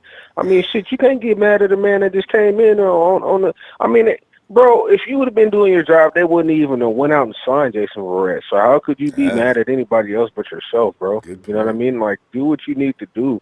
This is something that, bro, we all know this, bro. Past 10 yards, don't touch the damn receiver. Don't hold him up from getting his spots. And when the ball is thrown in the damn air, whip your head around. Sink your hips and drive. I mean, this is simple shit that you learn in fucking 8th grade. 7th, 8th grade, Yeah, man, come on, bro. This is real simple cornerback mechanics, man. He has the intangibles, but it's just putting it all together and putting it into the game, man. It's not just about the practice field. And, guys, I just want to say something. Let's not talk about Jared Goff or the Lambs. Man, Jared Goff ain't worth my dirty Pampers, and I ain't wore Pampers and shit on myself for 32 years, bro. You know, without play action, Jared Goff ain't shit. And tendonitis, just two things that don't heal. Tendonitis and arthritis. Those things don't heal, man. So I don't see them doing they take nothing, days you know off, what I'm saying? but that's it. Or they take hours off, but that's it. They'll be back. Yeah, and if you're athletic, they don't take no time he in off. Los Angeles. Yeah, it's good you in L.A. because you got that warm weather, bro. But you around there limping around already, and you 26 years old, bro. I mean, I just don't see it for the Rams. You know, they still gonna have a stellar defense, but man, when you're a pro quarterback and you gotta have your damn coach telling you who to throw to through the motherfucking headset, I just don't have no faith in you. And this is 2 years he's been with. Yeah, Golf has been in the league Man, 3 years. McVay's with him for 2. Yeah. In a minute, the speakers go off. All of a sudden he goes blank. Yeah, that's a bad sign. He shook. You know, that's like having daddy. You know, daddy ain't gonna be able to hold your binky all your life, bro. You're gonna have to grow up and learn to make your own decisions. You know what I'm saying? So I'm not worried about the Lambs, man. You know what I'm saying? Like, hey, it is what it is, man. But how about them Niners, though, man? You know, I'm excited to hear, you know, that Shanahan is adding some new wrinkles. It sounds like, you know, we're evolving. The defense is adding new wrinkles to the defense. It's going to be a lot of more disguising. People ain't going to know who the free safety and the strong safety is. You know, we're going to have guys drop down in the box, so you ain't going to want to run. You know what I'm saying? And as soon as you go past, we're going to be able to pick that out. And now, you know, we got Tevin Coleman saying Shanny's offense is even more diverse than it was with the Falcons. How about that, man? I can't even imagine. How about that? And Dre, can you imagine trying to grasp that as you're standing out there every now and then? You know how you do. You look over at your teammate. You understand that play? Yeah. And man, in fact, you went left when you were supposed to go right. I was supposed to put right. You know, I can just see it now. You know, I got it now. Bro. You can't show no ignorance out there because you know you get cut. Yeah, man. Yeah, man. I'm just happy to hear that, man, that they throwing wrinkles in there. So if the offensive defense is evolving, that means that, you know, in the film room, that means that, you know, that's telling you that our players that's been there for the last 2 and 3 years. That means that they have fully grasped the playbook. They went all over all of the mishaps that we had last year. And they're ready for phase 2. My God. Oh my God. Oh my God! You can't add new wrinkles into the offense and defense until you understand the ones that you're currently running. Yeah. Oh yeah. You gotta have a foundation that means that they fully grasp. And I imagine Kyle's got a basic foundation that things sprout from. You got to get those basic play patterns down, and from there, now you can conceptualize and go crazy. Exactly. And they got to learn that stuff. Yeah, I'm pretty sure, man. You know, I'm pretty sure the playbook is about 300 plays, but you know, I'm pretty sure for the first year they wanted guys to basically grasp like half of the playbook, and then the second year, you know, you could see it. You could basically see it from the first year to the second year to the third year. You could see how there were certain things that they were grasping, but later on into the game, when we went deeper into the playbook, there was just little mishaps that happened here and there. So you could see that, you know, that we were grasping it, but not all the way. You know what I mean? So, I mean, I'm just happy to hear that, you know, now that they add new wrinkles, it just says to me that, it's a light bulb that clicked in my head and said, these guys understand fully what Shanny's offense is really about. And Dre, now you got guys. And something else, Dre. People get their feelings hurt because they're waiting for everybody to get cut because they don't like them, right? What they don't understand is guys like Kendrick Bourne, Marquise Goodwin, Kittle, all those guys have been around for a while. They're the ones who've actually got the playbook down. It's going to be hard to move those guys out. So start loving them people. I'm telling you. Bro. Some of these guys that y'all saying, some of these new guys that's coming in, you got to understand when a man has came in. I mean, just born. I mean, when you look at guys and they have came in and you see that year after year they get better, especially when their stat lines double and triple what they were the first year to the second year to the third year. I mean, it's hard to move those guys. It's hard to move those guys. He's not going to want to say goodbye. Yeah, bro. So, yeah, man. I mean, y'all falling in love with some of these new names, but, man, don't be surprised if, you know what I'm saying, they go ahead and leave with that signing bonus and ain't no contract intact, you know. So, You know, Trey, that's just we got to stop what though, it fam. is, bro. About Hey man, shout out to the TNT Trey Trash Big Show, my player partner Will, Sheik, Nighthawk, all my guys, man. Bob Money, Bob Jerry Money. Fresh, man. Hey, yeah, man, y'all go ahead and press that X and hit that like button, man. Stop from the Twitter fingers, and then after you press that like, get back to the Twitter fingers. I'm out. I'll see y'all on Sunday, man. Thanks, Jay. Be looking for you too. Have a good night. Much love, bro. You too. Yeah. My man, Dre. And we.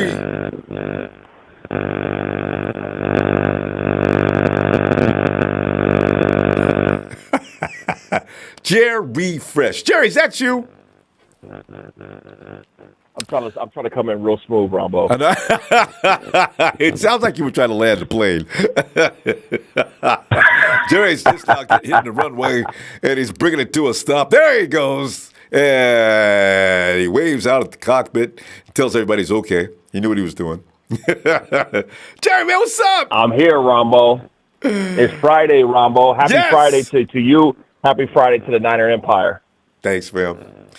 Well, Jerry, we're going to have a lot of happy Fridays between now and September. And hopefully those Fridays start moving towards Sundays and Monday nights, Sunday nights, and Thursday. Oh, God. Jerry. We need it. Having trouble trying to contain myself. I said before the season started that we would temper our expectations, that we would relax, we would not be overestimating. But I'll be dang, I look at this team, what they assembled. I'm listening to things that are being said. There's no reason to be negative. Jerry, your plane is still that engine still running. What does that sound? Rob, is you still here right now? Mm-hmm. Yeah. As if your phone was sitting in front of your computer or something. That kind of sound. Oh, it's all good now. It's still going right now? Yeah. I'm not sure. It may be your connection, I guess. Because you don't hear it, me a right? little better? Oh, yeah.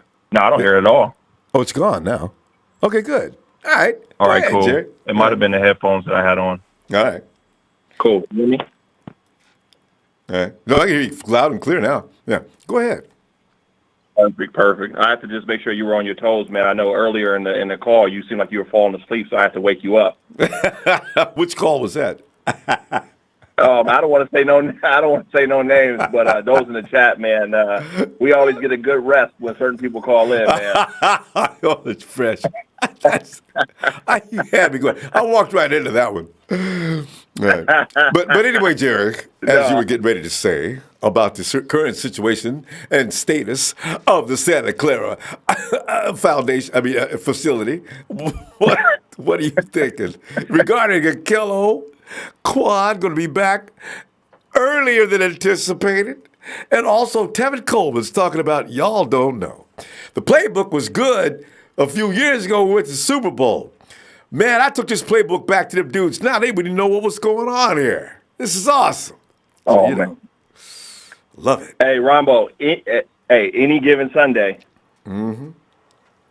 That's it's any given practice, it's any given OTAs, it's any given time that they are on the field.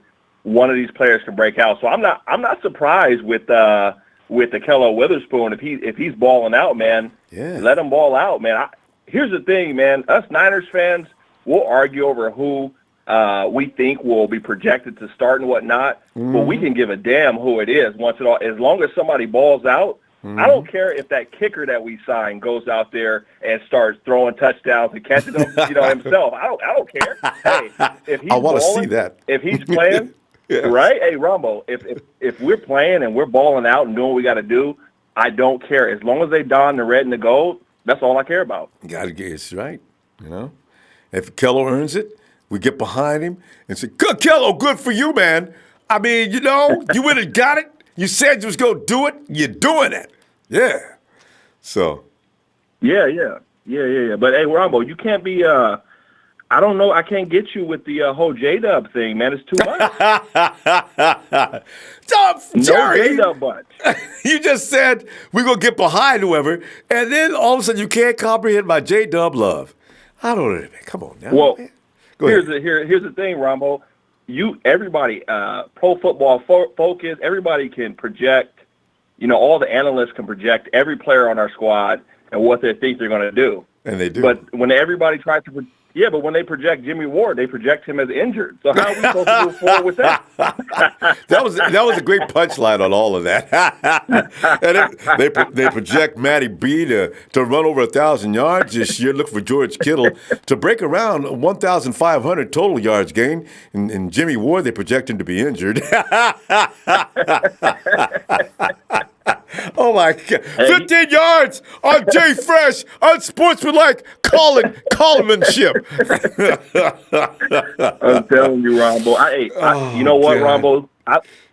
I like Jimmie Ward, what he projects to be, man. Yeah. And we talked about this on the 1v1, man. I like what he projects to be, just like a lot of our players. The hard part is, man, it's like it's like for us that grew up with no fathers, it's like you're hoping daddy comes home, but he's just not coming home. Jimmie Ward ain't making it to the field, Ronbo. It's just not happening. There's a comparison, but that's ironclad there, boy. Jimmy ain't got no chance. Dad's not coming home, and Jimmy ain't going to get on the field to start with. Oh, man. I got to tell you the truth, though, Fresh. But all the wind was let out of my sails. The mast fell on the boat deck, and the boat just quit moving, man. I mean, Dub, no. Yeah. Oh, man. Wait till the next show. Boy, they're going to be all over me. And sure enough, I'm getting it now. But I'm going through that for Dub because I still got faith in him. I know he can do it. Jerry, I can't give up on him. Yeah. Well, Ronbo, you're saying it you would actually do good in our front office with Lynch and whatnot because you see that they have faith that if we could just get the projected player on the field, if we can hire the right, training staff to fix these guys, they're good players. Verrett's a good player, Yeah. Kwon Alexander, they're good. These are good players, but we're just kind of hoping, please let them get well. Jimmie Ward is a good player. I mean, stay well, but it's just hard, Ronbo, because we want to go to the playoffs this year, and we're already seeing this injury-prone team that we have. We're starting to see a little bit, these players are coming up, and it's just a scary thing, Ronbo. That's why I always say one game at a time. I know. You know what? But as 49er fans, we believe that we're the only team. There was a couple other teams that got wiped out last year, including the Falcons, as far as injuries go. True. So it's a violent game. It's luck to go 16 weeks and keep your nucleus intact and your quarterback up. So I'm thinking, what are the odds of having bad luck indefinitely? So it's sooner or later, we've got to have a year that we stop this. At least not total devastation like we've had the last 2 or 3 seasons. Yeah. No, I'm excited about Tevin Coleman. I'm excited that he actually, I think we're in a situation where he he came, like I said before, man, it might be a blessing in disguise. He came over, and it was like, well, we already got this player and this player, but now it's panning out, man. He may be the truth. He may be, him and Breida may be one of the things that we talk about all year. I think with our offensive line getting better and then them two running, that might be something real good. Mm-hmm. But look, you know what? What everybody better not get too set in. If Kyle's got, with his mind, if Kyle has 4 running backs, I don't know if you can depend on just 2 guys carrying the load all year. You know what I mean? Jerick McKinnon's getting paid too much money just to sit around and watch people play anyway. Plus, he's got a lot of talent that nobody wants to acknowledge because they haven't seen him yet. With Kyle, and that makes a lot of difference. What he did in Minnesota has nothing to do with what Kyle's going to do with him in San Francisco. And last year, this time, what we're hearing McKinnon doing right now, we was hearing about Jerick every single day. He was embarrassing that defense every day. So I want to see him. And then you got Mostert's probably going to be that guy that's not going to see a lot of action during the game. He's that guy that's on standby in case they lose something. But you can bet there's going to be a 3-headed monster. Shanahan's not going to make McKinnon just sit there and watch the game. So it's going to be interesting to see what develops. So Hey, Ronbo, real quick before I get off this phone, man. No, McKinnon, I remember him coming out, man. I don't know if everybody knows this, but that man. Didn't he have the running back, the bench press at the combine? Like he's a strong. He is. He ain't no pushover. He's crazy strong. You know what I mean? He's a McKinnon is very strong. If you look at his stats at the combine, he's a strong runner. He's not just a finesse guy. He's a very strong runner. But again, it's like Jimmie Ward, man, where you get down to it's like his projection is far higher than if he can stay healthy. You know what I'm saying? Yeah. Isn't last year the first time he tore a knee? Jarek doesn't. I don't know if he's all that fragile, and nobody hit him. He was doing something strange in camp. He went up a lot like Deshaun Watson. He was just moving along and he just lost that knee. These kind of weird things can happen. We'll see. If he goes down again next year, I guess we can label him being accident prone. But I don't think he got hurt before last year, as I remember. So. No, I'm not sure exactly. I know he ran, and anytime you play behind Adrian Peterson in his prime, you're not going to get a chance to get on the field. You can do. Yeah, so. Yeah, and that's what I'm trying to say to everybody in the chat and whatnot. Although I talk crap on Jimmie Ward and everybody does. It's a fashion. It's okay. But you know what? But it comes down to this, Ronbo. I really do. I think all of us want, we want everybody to succeed, and whoever it is, man, we just got. I can't have Jed York. We can't have Jed York at the end apologizing again, and we letting him just apologize, saying, no, we got to win. It's time that we win. It is. And if things go exactly well, it'll be overkill. If they don't, the 49ers have so much depth now, I'm not sure. Losing your job as a starter now is dangerous with the 49ers, but we'll see about that later. All right, fam. Hey, Jerry, let me see you Sunday, man. All right? All right, sounds like a plan, Ronbo, as always. Thank you, sir. Thank you, Jerry. Jerry Fresh. Man, Jerry Fresh is our spokesman on how you, too, can send us a video and all them good stuff. Appreciate you, Jerry. Talk to you later. Talk to you later, Ronbo. Bye. All right, man. Night. And, Egg Lou's brother. Let's go to 808 Honolulu, Hawaii. Hello. Look at this. Hey, so, Ronbo. Yeah, who is this? This is Tonga. Tonga. Tonga? Tonga? Yeah. Hey, Tonga. Tonga, haven't I seen you on the chat? No. I don't usually. Oh, okay. There's somebody named Tongan Man. Tonga Man is always in the chat. So, but you would just be Tonga. Tonga Man, glad to meet you. What's up? God, love that. Hawaii. Yes. And Honolulu, the big island. What's happening, brother? I've been watching the show for a while, man. But thanks. I just wanted to call in and say what's up to the Niner fan, the Niner Empire, and give a shout out to you, Ronbo. Thanks. But I got something pretty exciting to talk about. Yeah. Go ahead. I think it'll clear up a lot about Jimmie Ward and those who are on the J-Dub train and those who aren't on the J-Dub train. Kind of a win-win for everybody. But I was talking with my cousin, Chris Kemaratu. I don't know if you remember him, but he was an O-lineman for the Steelers. He had 3 rings with the Steelers. Whoa. And he kind of explained something to me a couple weeks ago, but it was pretty exciting to talk about. He was telling me that the game speed in the NFL, when you go from college to the NFL, that game speed change was equivalent to the game speed change from the regular season to the postseason. And then he said that the next season, the game speed starts off where the last postseason ended.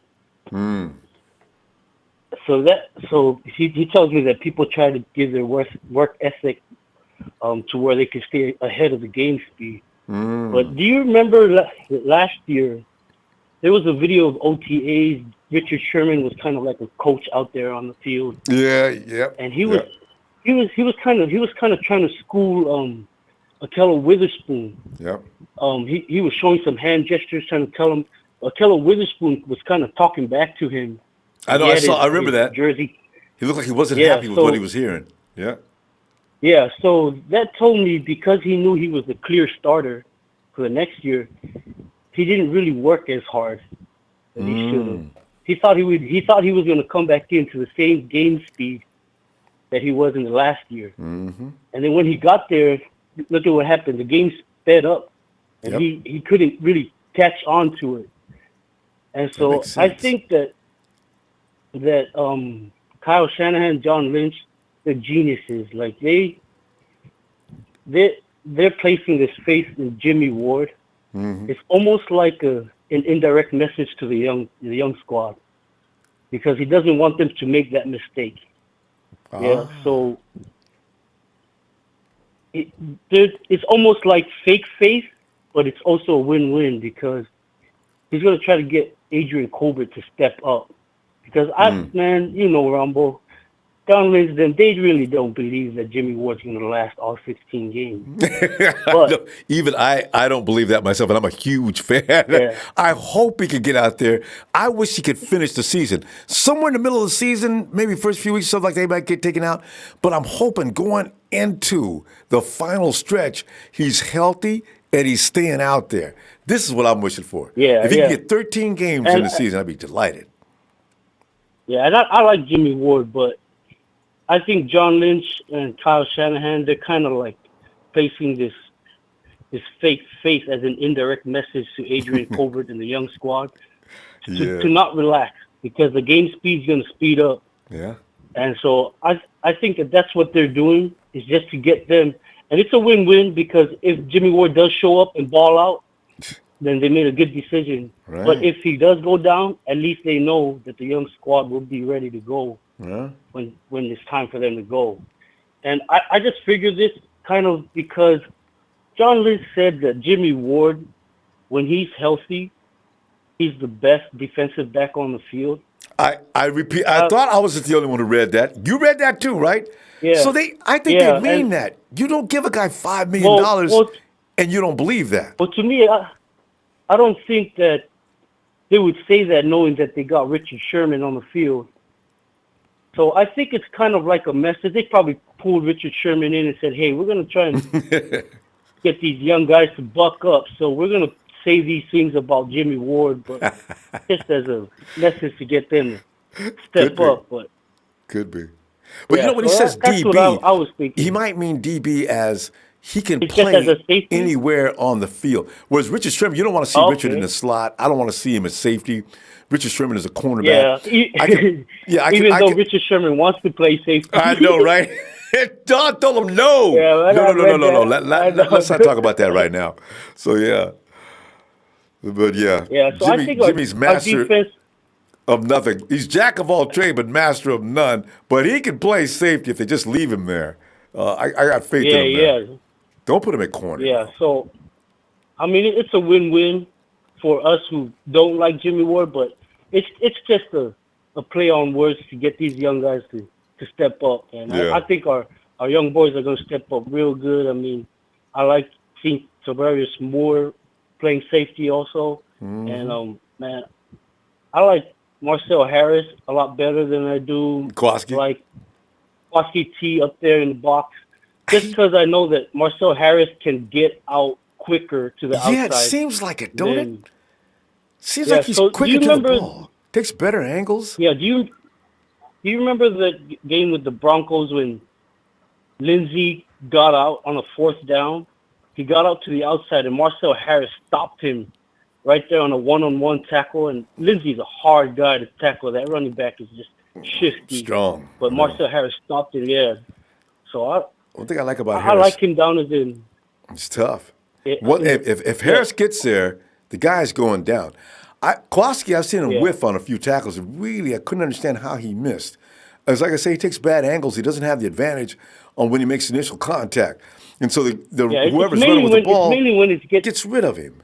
Yeah, it's mainly when it gets to the outside. Exactly. But I think Marcel Harris is good at getting to the outside. The inside we don't worry about because we got tackling machine Fred Warner over there. I know once Fred gets you, that's game over. Stop. I love it. And that's even if they get past the Twin Towers over there with Buckner and Armstead out there in the middle. So man. I'm not You too know worried what? about it now. No. The run game, I feel good about the run game. And there's something else too, Tonga. The thing is, Armstead and Buckner, they're good interior pass rushers. They don't get any credit out there because there's too many times when they put them out of position on the outside, especially Yeah, Armstead. Now you've got legitimate pass rushers on the outside. But Yeah, you got Nick now people are Bosa going and to D Ford. see, now they're going to see Yeah, what it's gonna be good, man. I'll tell you. You're talking, man. Hey, so good to hear from you, fam. I'll tell you what, we're going to go. And if you get a chance, All right, man. please Sounds get on good. back here Sunday, yeah? All right, All right, Ronbo. Thanks, man. Shout out to the Niner Empire. Stay faithful. Yeah. All right. All right, man.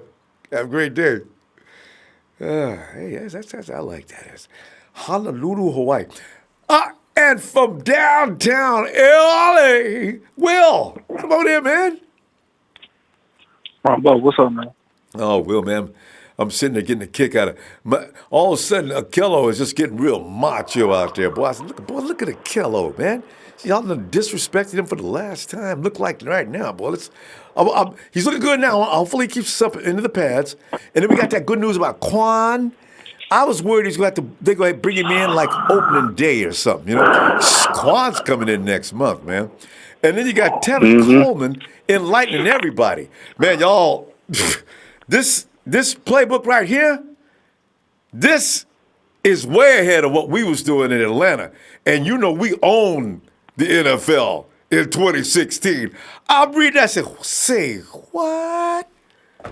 Oh, what? Yeah. I'm just delighted. I can't wait to see what these guys got to get it first, so Will. They gotta get it and they gotta execute through it. I want to see this. Well, first off, Ronbo, I want to give out a public service announcement, man. Hey, look, let me tell y'all something, bro. That J Ward bus needs to be shut down immediately. Okay, all right. I knew that was coming. I could feel it. Because take our license. It's obvious. Because it's obvious. It's obvious what's been going on these past few years, man. Malcolm Smith. Yeah. I don't care even if you don't have a bus. If you had a bus, it need to be shut down immediately. Because I'm gonna tell y'all something, man. I don't even ride down. These two guys, man. It's obvious. It's obvious, man. We gave Malcolm Smith that money, man. He didn't do a damn thing. Got on the field, didn't do much. He only probably had one good game. Yeah. Man, the dude falling off, man. Yeah. You know, so it's obvious with them two. But what y'all ain't gonna do, y'all ain't gonna come at my boy Jerry McKinney and Kwon Alexander. I'm tired of people on this chat talking about, I don't know why we gave Jerry McKinney all this money and he got hurt. Man, that dude that asked to be hurt, man. That dude ran his last play of practice and hurt his knee. It was a freak accident. Now, Jimmie Ward, on the other hand, know damn well he ain't got no pass on. He tried to dive for a damn football. You see what I'm saying? If I had a belt and could have went over there and whooped his behind, that would have been the thing. Broke shoulder. No. Jimmy, what is wrong with you, man? I knowing you don't know better than that. Doing. I'd have been mad as hell. Jimmy's diving for the ball, no pads on. Jimmy, man, come on, man. Anyway. You know what I'm saying? So I mean, y'all ain't gonna come in. And Kwon Alexander, I'm glad he coming back for training camp because the dude can ball out. Y'all seen his highlights. The boy, his name ring bells in the league because the dude can create turnovers. You know what I'm saying? So you know what I'm saying? Y'all ain't gonna come in McKinney and Kwon Alexander. That's what y'all ain't gonna do. Ward and Malcolm Smith, I understand. But what y'all ain't gonna do is come at McKinney and Kwon. I'm gonna tell you like that right now. You know what I'm saying? And like I say, for Tevin Coleman, man, I mean, if he start week 1, I'm good with it. Cause like I said, McKinnon ain't going nowhere. He gonna get playing time. He gonna get some yards, and he gonna eat 2. Kyle Shanahan gonna use all 4. He had 2 in Atlanta. He got 4 in San Fran. Come on, man. The dude gonna play Madden on these. He gonna play Madden 19 on these guys, man. This year, man. He gonna use every running back, but for every position. You know what Kyle Juszczyk tweeted on Twitter to Dante Pettis. He asked Dante Pettis, "Hey, can we switch positions?" Dante Pettis tweeted back and said, "Why you think they asked me to gain more weight?" I'm telling you, man. Oh, that's on Twitter. Hey, wait. When did that tweet come out? I think it was today. I think it was today, this morning, or yesterday. So I could put my laugh emoji on there, boy. Man, I'm telling you, bro. I'm telling you, man. Kyle Shanahan Kyle Shanahan's gonna play Madden on these fools, man. I'm telling you, he probably gonna put Dante Perez at fullback, McKinnon at running back, then had Dante get out of the fullback and then run out to the wide receiver. You know, man, that dude gonna play so many mind games with these players, man. Gonna be like chess. Options are endless. These defenses ain't going nowhere. Hit them in all these players, man. Like I said, the 49ers going to be a very unusual team, and that's in a good way because you got four running backs that you can use, and you got all these receivers, man. Come on, man. And limiting the 49ers to just, pass the ball to the running back, run, throw the ball to the running back. No. These plays are going to have designs that are meant to confuse and just baffle defenses, and then, of course, they're going to be able to run crazy on them. So that's what I'm saying. Don't limit it because they've got 4 running backs. People want to see a couple of them leave. Yeah, they're all going to be used. I don't know. Most of it probably won't be. He'll be the standby guy because they want to keep one guy healthy. Most will still be special teams guy anyway, but he will be on the field. So, I hear everything you're saying myself. And look, and y'all better quit down Kyle Shanahan. Like I said, Kyle Shanahan is the best offensive-minded coach in the league, man. If you go on Niner Nation website, they got the tight end that plays for Atlanta, Hooper. Did y'all see the interview with Hooper? Hooper said that whenever Shanahan called a play, and he saw the defense maneuver into another scheme, Kyle Shanahan told Matt Ryan to throw it to this person, and he was gonna be over for a touchdown, and it happened, and he said it freaked the whole team out. They said Hooper said that Kyle Shanahan was like a Nostradamus because he'll tell you who needs to get the ball, who's gonna do what, and who's gonna do what with it, and how many yards it's gonna be, and if it's gonna be a touchdown or not. And every time Kyle Shanahan called that play, it happened. And it spooked everybody out, man. Come on, man. The dude is a fucking wizard, man. Y'all better wake up, man. And Will, that's what all that pre-snap movement is about. That people don't, when they watch it, they don't really know what's going on. A lot of people don't. A lot of people do. But those pre-snap movements are designed to lull that defense into doing something stupid. And also it sets them up to do what they want to do and gives them options. But that's why guys like the center, Weston Richburg, he has to know what the defense is doing.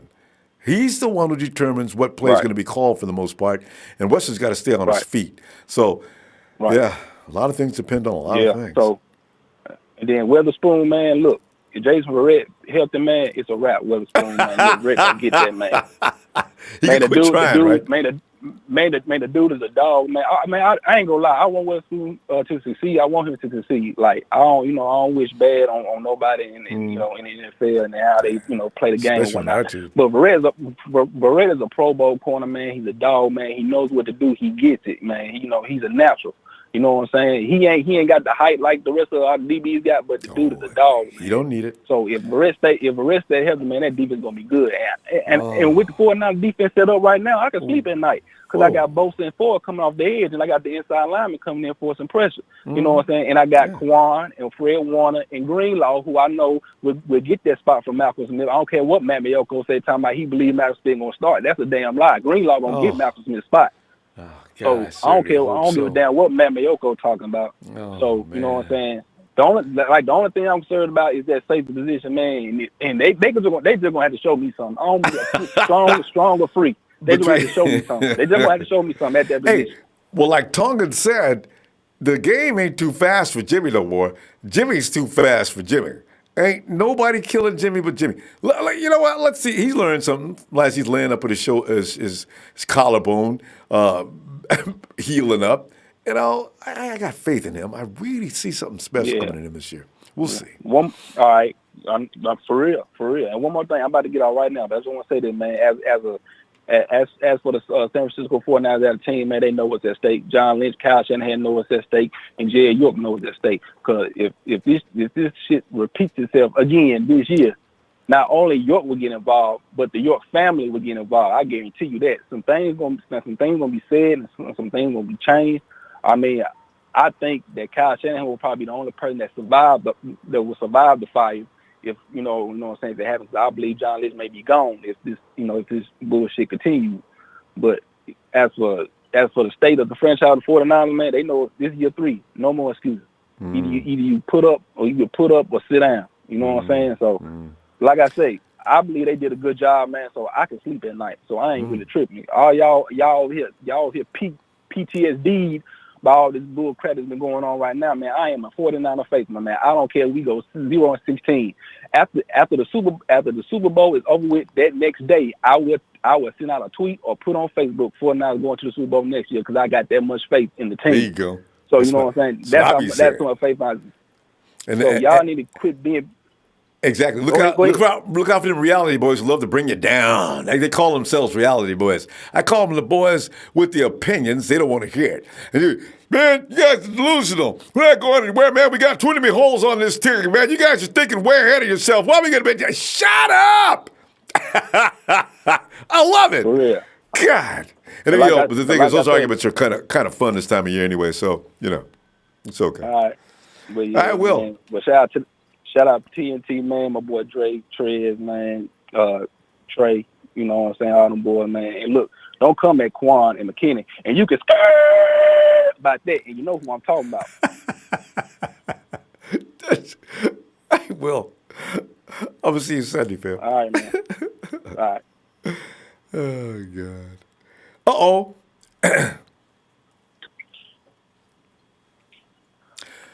Joey Mahoney, yeah, dum-de-doo-bah. Ooh, yeah. Joey Mahoney. Joe, I don't know, I got to toy with your name. It makes Bash crazy. I don't come up with a song for Bash. Joey, come on in, man. What's good with you, Ronbo? Oh man, I'm just looking around here, man. I'm loving what I'm seeing. I didn't get to go through all the material because I was jumping up and down about everything I was reading. But I do like Akello's attitude right now. He knows he's up against the wall. Jason Verrett is whoa, man, that's gonna be tough. And then you got Kwon, who I thought they were going to, keep him out to maybe 3 or 4 days before the season and send him out there. But that worried me because, does he know what he's doing? I mean, didn't he need training camp? Yeah. So, and then also, and as I say, you got Devin Coleman running around saying things like, well, this is not what we had. This is like, Kyle's expanded on what he does. So, God, that's crazy. I can't wait to see what this looks like. So, yeah, exciting times. Well, you know who I'm most excited about seeing this year, Ronbo? What's that? Who? The number one guy on our team who I'm most excited about. Jimmie Ward, baby! I was just kidding. I forgot. Jimmie Ward!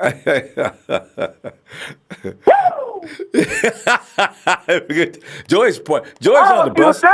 Joey and I have been trading off driving. When I sleep, Joey's driving. When he sleeps, I drive. We're running this bus. Okay. You can take a 2-day nap, Ronbo. I don't know. This bus straight to Santa Clara, baby. We had to stop at no hospital on the way, baby boy. We got to stop at the first 5. We got to stop at the first 5 guys, though. We stop at 5 Guys restaurant, though. I got to get a few of them burgers, and then we get back on the road. That's fine. You know, if I stop, man, someone's going to try to hijack my damn bus, man. Yeah, I know. You got a good point. Boy, who was that said they're going to take us? So, Jerry Fresh is getting rid of the bus. Who else is getting rid of that bus? Yeah. We're keeping that bus on. Get ready for the Will's taking the bus down. But we're getting ready to we're taking the bus into the shop to get oil and lube and get some of the changed parts running. What do we call it? Where they put that little thermometer inside the the exhaust pipe, a diagnostic test to see if anything needs fixing. Other than that, we're back on the road again and singing like Willie Nelson. That's right. On the road again. That's right. I just can't wait to get on the road again. Joey, what else, man? Because it's like it's a good time to be projecting.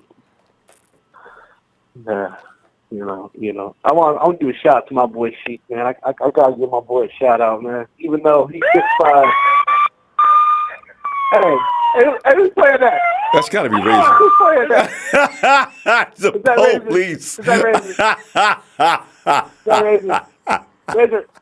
I don't give a damn if you got lights behind me, man. I ain't pulling over. It's one way. Good call. I Speed don't up.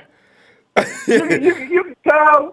Hey, you can come with 20 squad cars, bro. I ain't pulling this bitch over. Let me kick the back window out and throw baby bottles or something out the back window at him. Yeah. Hey, Ronbo, there's gonna be 20 squad cars, bro.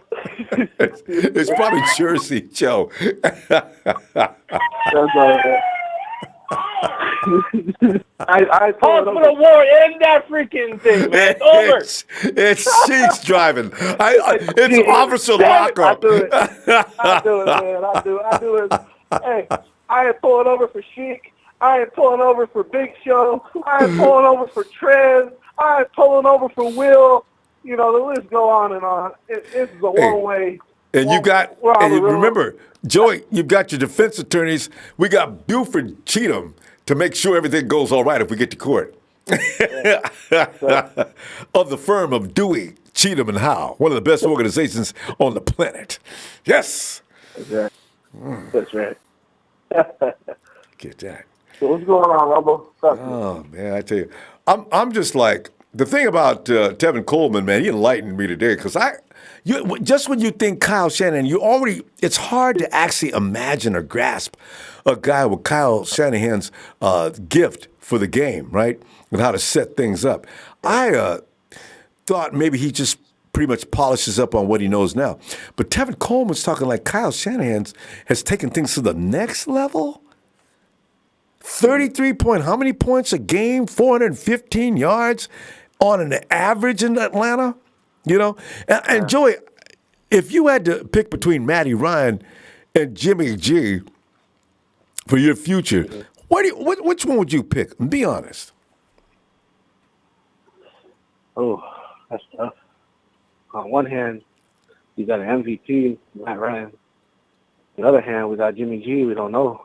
You know, I mean, he looked good 2 years ago, but he did get hurt. There's that question mark. He got hurt in New England. Got hurt last year. So now it's, you know, how's he gonna look? Is he gonna be? He's gonna go down again. Yeah, he's gonna be one of those kind of quarterbacks. Yeah.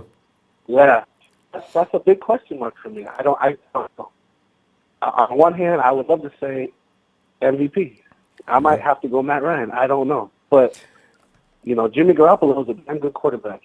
When he's on the field, he's pinpoint in his precision in his throws, and he looks great, but he gets hurt. So, you know, I don't know. But I'd like to say Jimmy Garoppolo, but that injury. So that in doubt in your mind. And, you know, and that's, you know, that's it's to be, you got to appreciate that because he has shown that, you know, he does get in the way of harm's way a lot. But what I'm looking at is, when I look at Matty Ice, I see a guy that steps back at the quarterback. He's got a good release, and he's got pretty good accuracy. I did notice last year, though, without Kyle Shanahan, he is no longer the MVP. And the year before that, after Kyle Shanahan left, he's no longer an MVP. When I look at Jimmy G, a kid that went out there and ad-libbed a lot of that 2017 run, I say to myself, okay, now this is not a kid that suffered. Do you think he could be an MVP? Be honest. Easily. Do you think Jimmy Garoppolo could be MVP? With Kyle Shanahan, easily. And I see it coming real soon, too, because G's going to pile up a lot of yardage. If the 49ers win, you almost have to give it to him. If for no other reason other than he's just coming into the league, he's 27 next year, or coming into the season.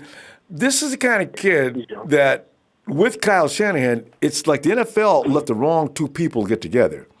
This is why, because his natural ability is what I'm intrigued with, and some of the things he can do that you don't see every quarterback able to do. So I'm looking forward to what he looks like this year. But keep him upright, offensive line, do whatever you have to do to keep people off of him. You know, and he's already learned don't be running with the football. Hey, did you see that video I sent you on Twitter? Did you check that out? Yeah. Did you send it to me in DM? Because I thought I saw a video that you sent me the other day. No, I sent you it today. Oh, you sent me today? Not yet. Okay, I'll look for it in a little while. I'll get back. I'll give you feedback as soon as I look at it. Don't tell me what it is. I like surprises. I won't. All right. But I want to give a shout out to the videos. Damn, I can't even do that. All right, that's fine. I'll wait. Okay, hey, Sunday we'll talk about it. All right, or I'll talk about it too when I check it out tonight. We got to go, Joey. So I'll be looking for you Sunday. Got it, buddy. All right, fam. Go night. Have a great night. Yeah. Hey, Sheik. Sheik's driving around in a squad car. Sheik, you know you could. That's. Sheik, do you know that's more than a misdemeanor? I believe that's. What is that? Stealing squad cars. It's an ambulance. The ambulance is coming for Bubble Boy, Jimmie Ward, hospital ward. 5 interceptions. What?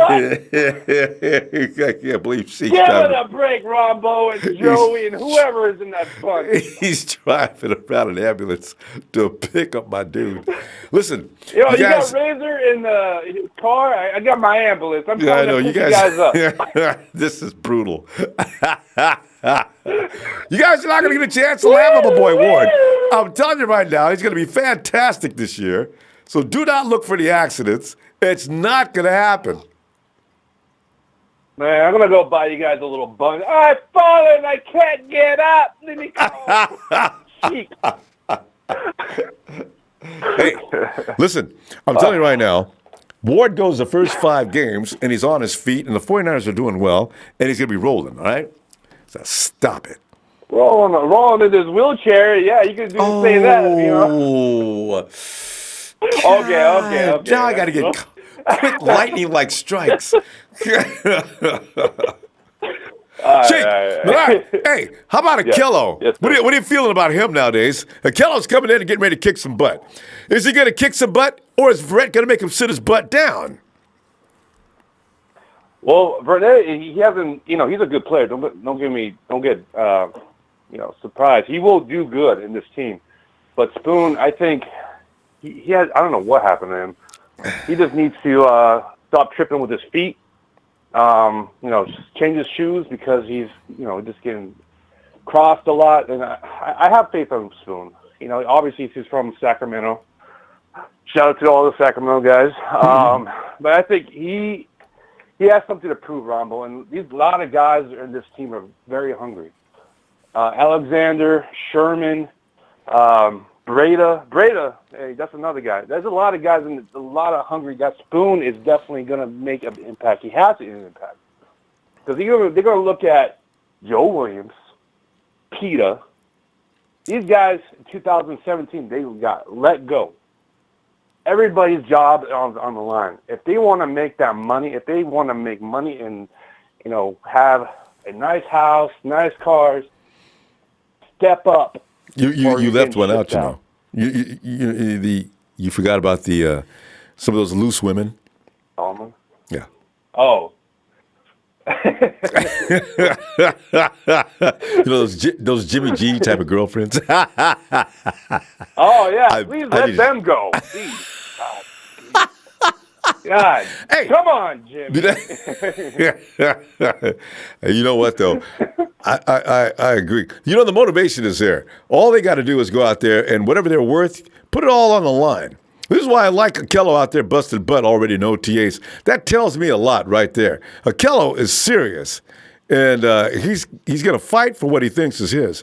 They've got to get over, like Robert Saleh says, the problem, I believe, with both Akello and, how he talks, both Akello, they may have struggled because they're that attitude of I got this may have been a problem. Y'all ain't got this, all right? So now Akello's getting it, though. You got to go through that, I mean, Sheik, have you ever been really confident about something to the point you got cocky? I think that may have been, I didn't believe it, but I think that may have been it. We dominated first year. When you hang out with the best corner in the business, you definitely get cocky because you think you are a sponge and you think, oh yeah, he's praising me. My ego will go a little higher. He needs to go back to reality. Now he's back to reality. Now he needs to put the package together and to put those blocks together and refill his image because honestly he's shattered. you know. So it's like kind of like Jenga. It's like Jenga. You get the wrong block and you fall down. That's what Spoon is. Now you have to start over and pick yourself up. So Spoon definitely needs to do it. And you know, the thing is, I'm going to also say as well about getting really nice, you know, respect for, you know, Kursuric is giving them. Saul is doing it. It's Solomon Thomas. I'm happy for him. You know what?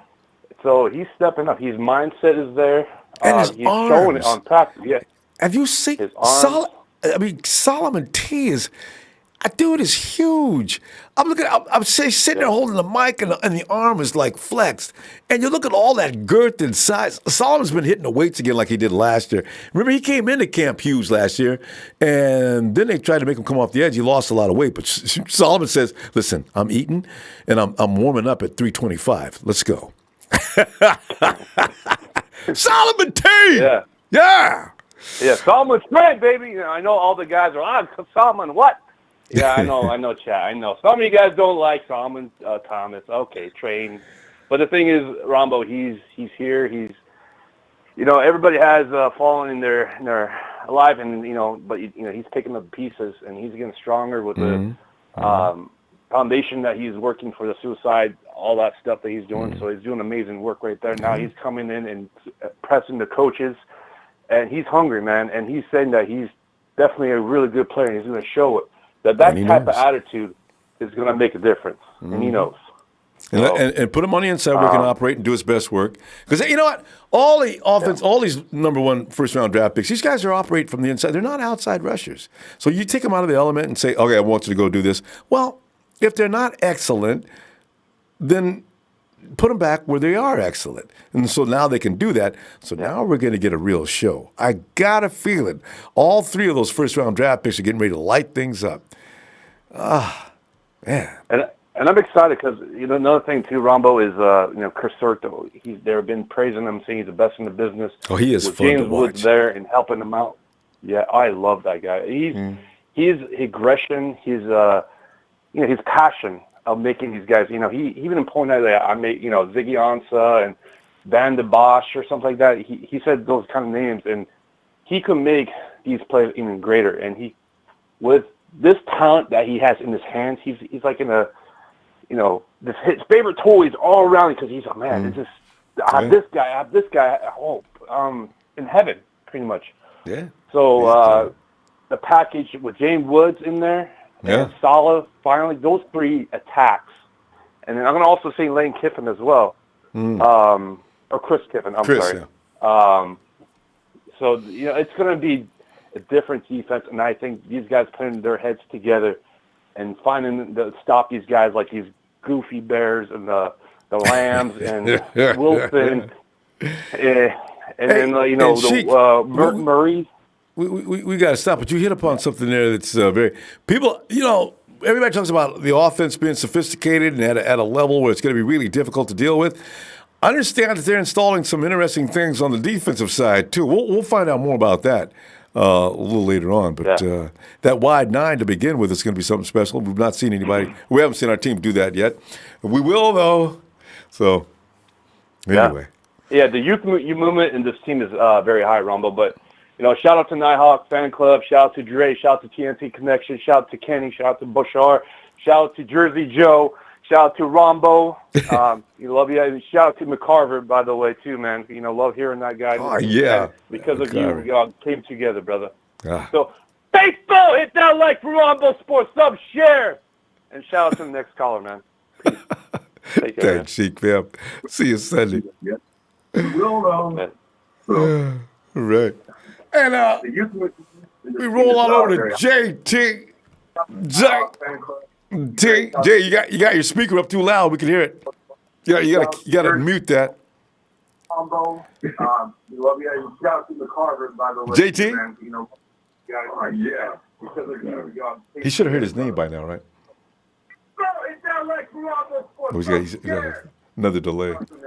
Let's wait till he hears the name.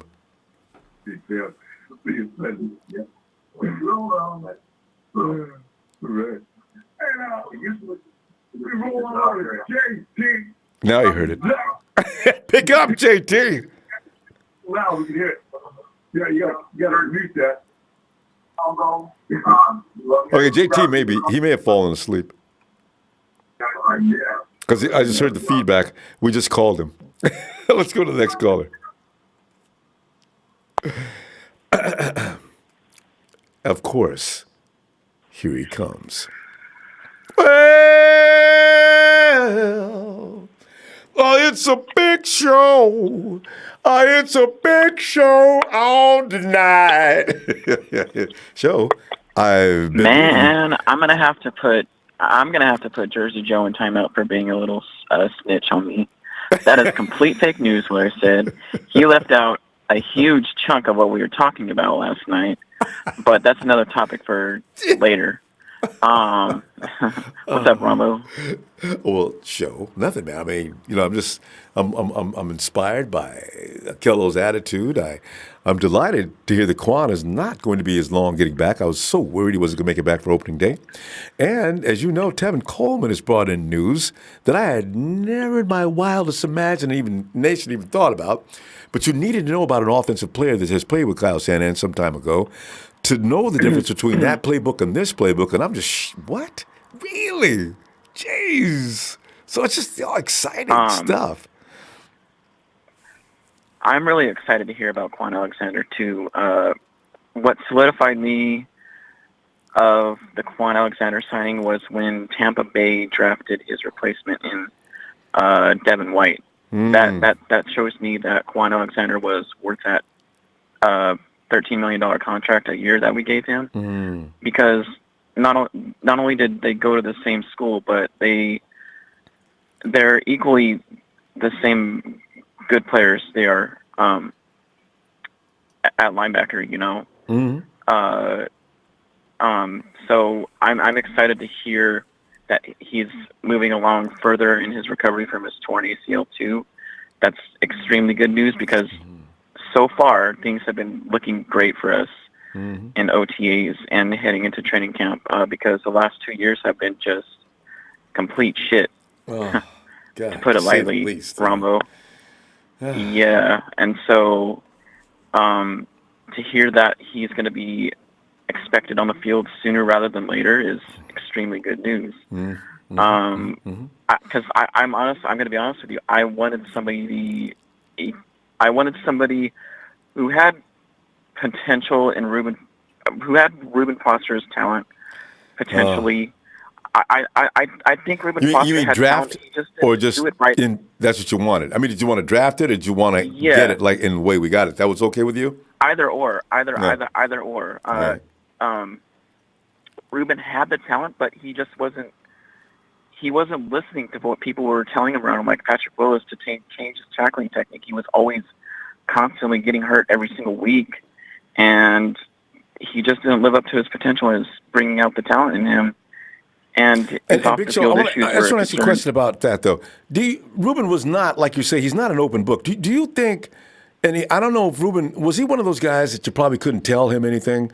I mean, from a coach telling him what to do, he probably listened. But I do remember Salah saying things like, him not being able to play right now is a good thing. We want him to sit back. I get the feeling that Reuben's one of those guys got to feel, I got this, coach, I got this. They said he was really, really sharp.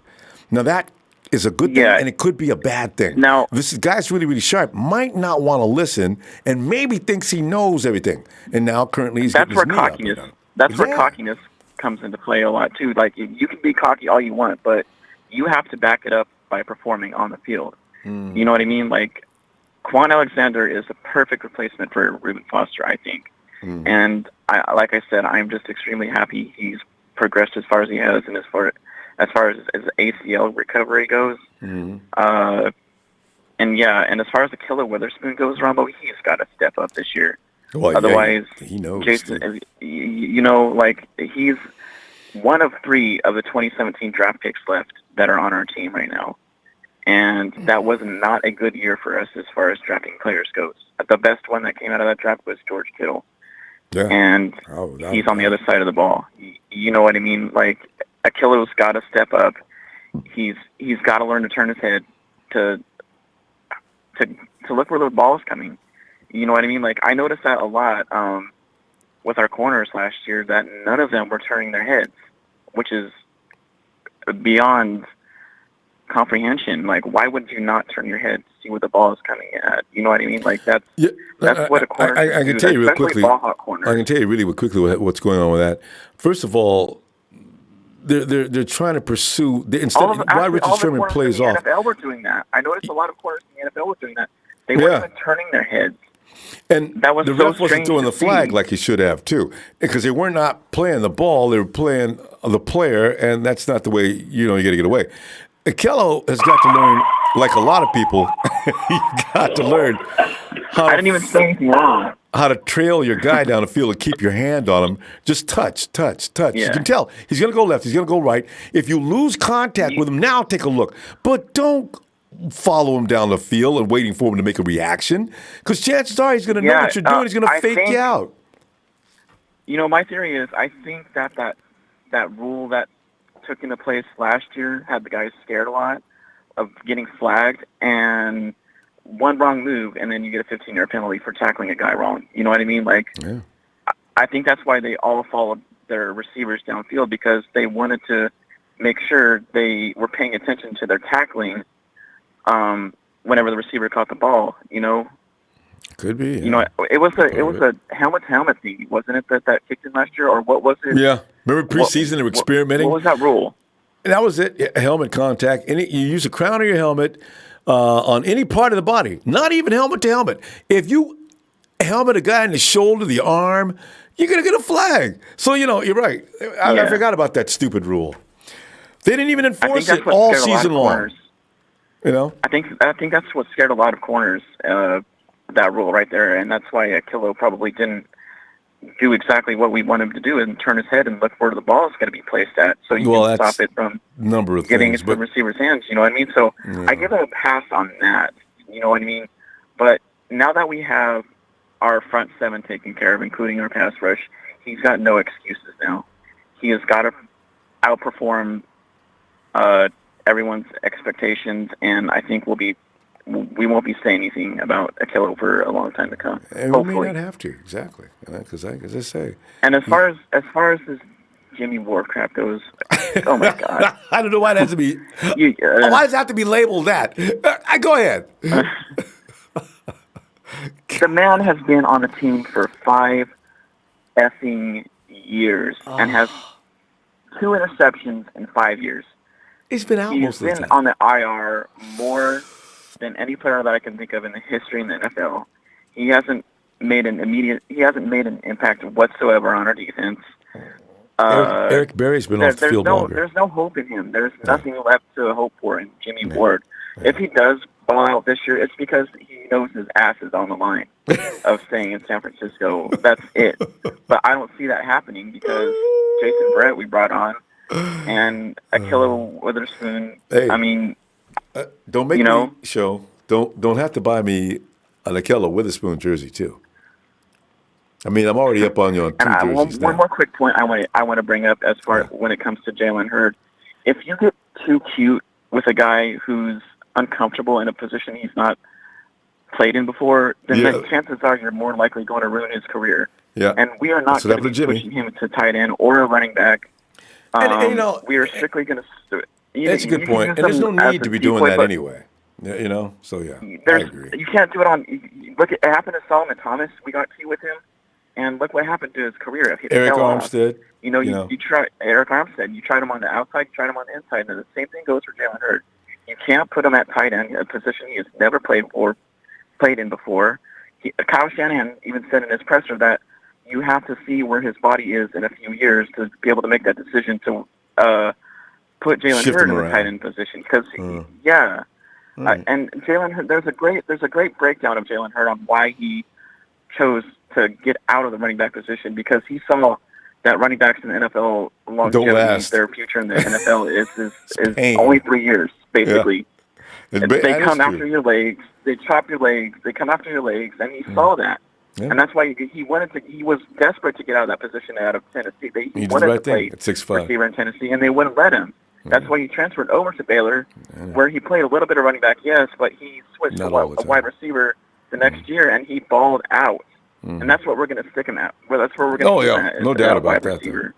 All right, Joe. You know, we're not going to be using him, and we're not going to be key with him at all. That's going to ruin his career and break his confidence and all of that. You know, he's sticking that wide receiver, so enough of that cuteness. So we're going to be, we're going to use him as equal as a running back or a tight end.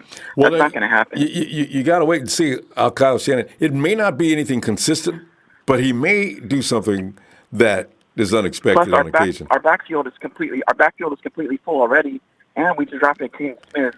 And we also have an undrafted guy that we have. And so you make a good point. There's all kind of reasons. There's all kind of reasons why there's no need for that. But just for the element of surprise, maybe.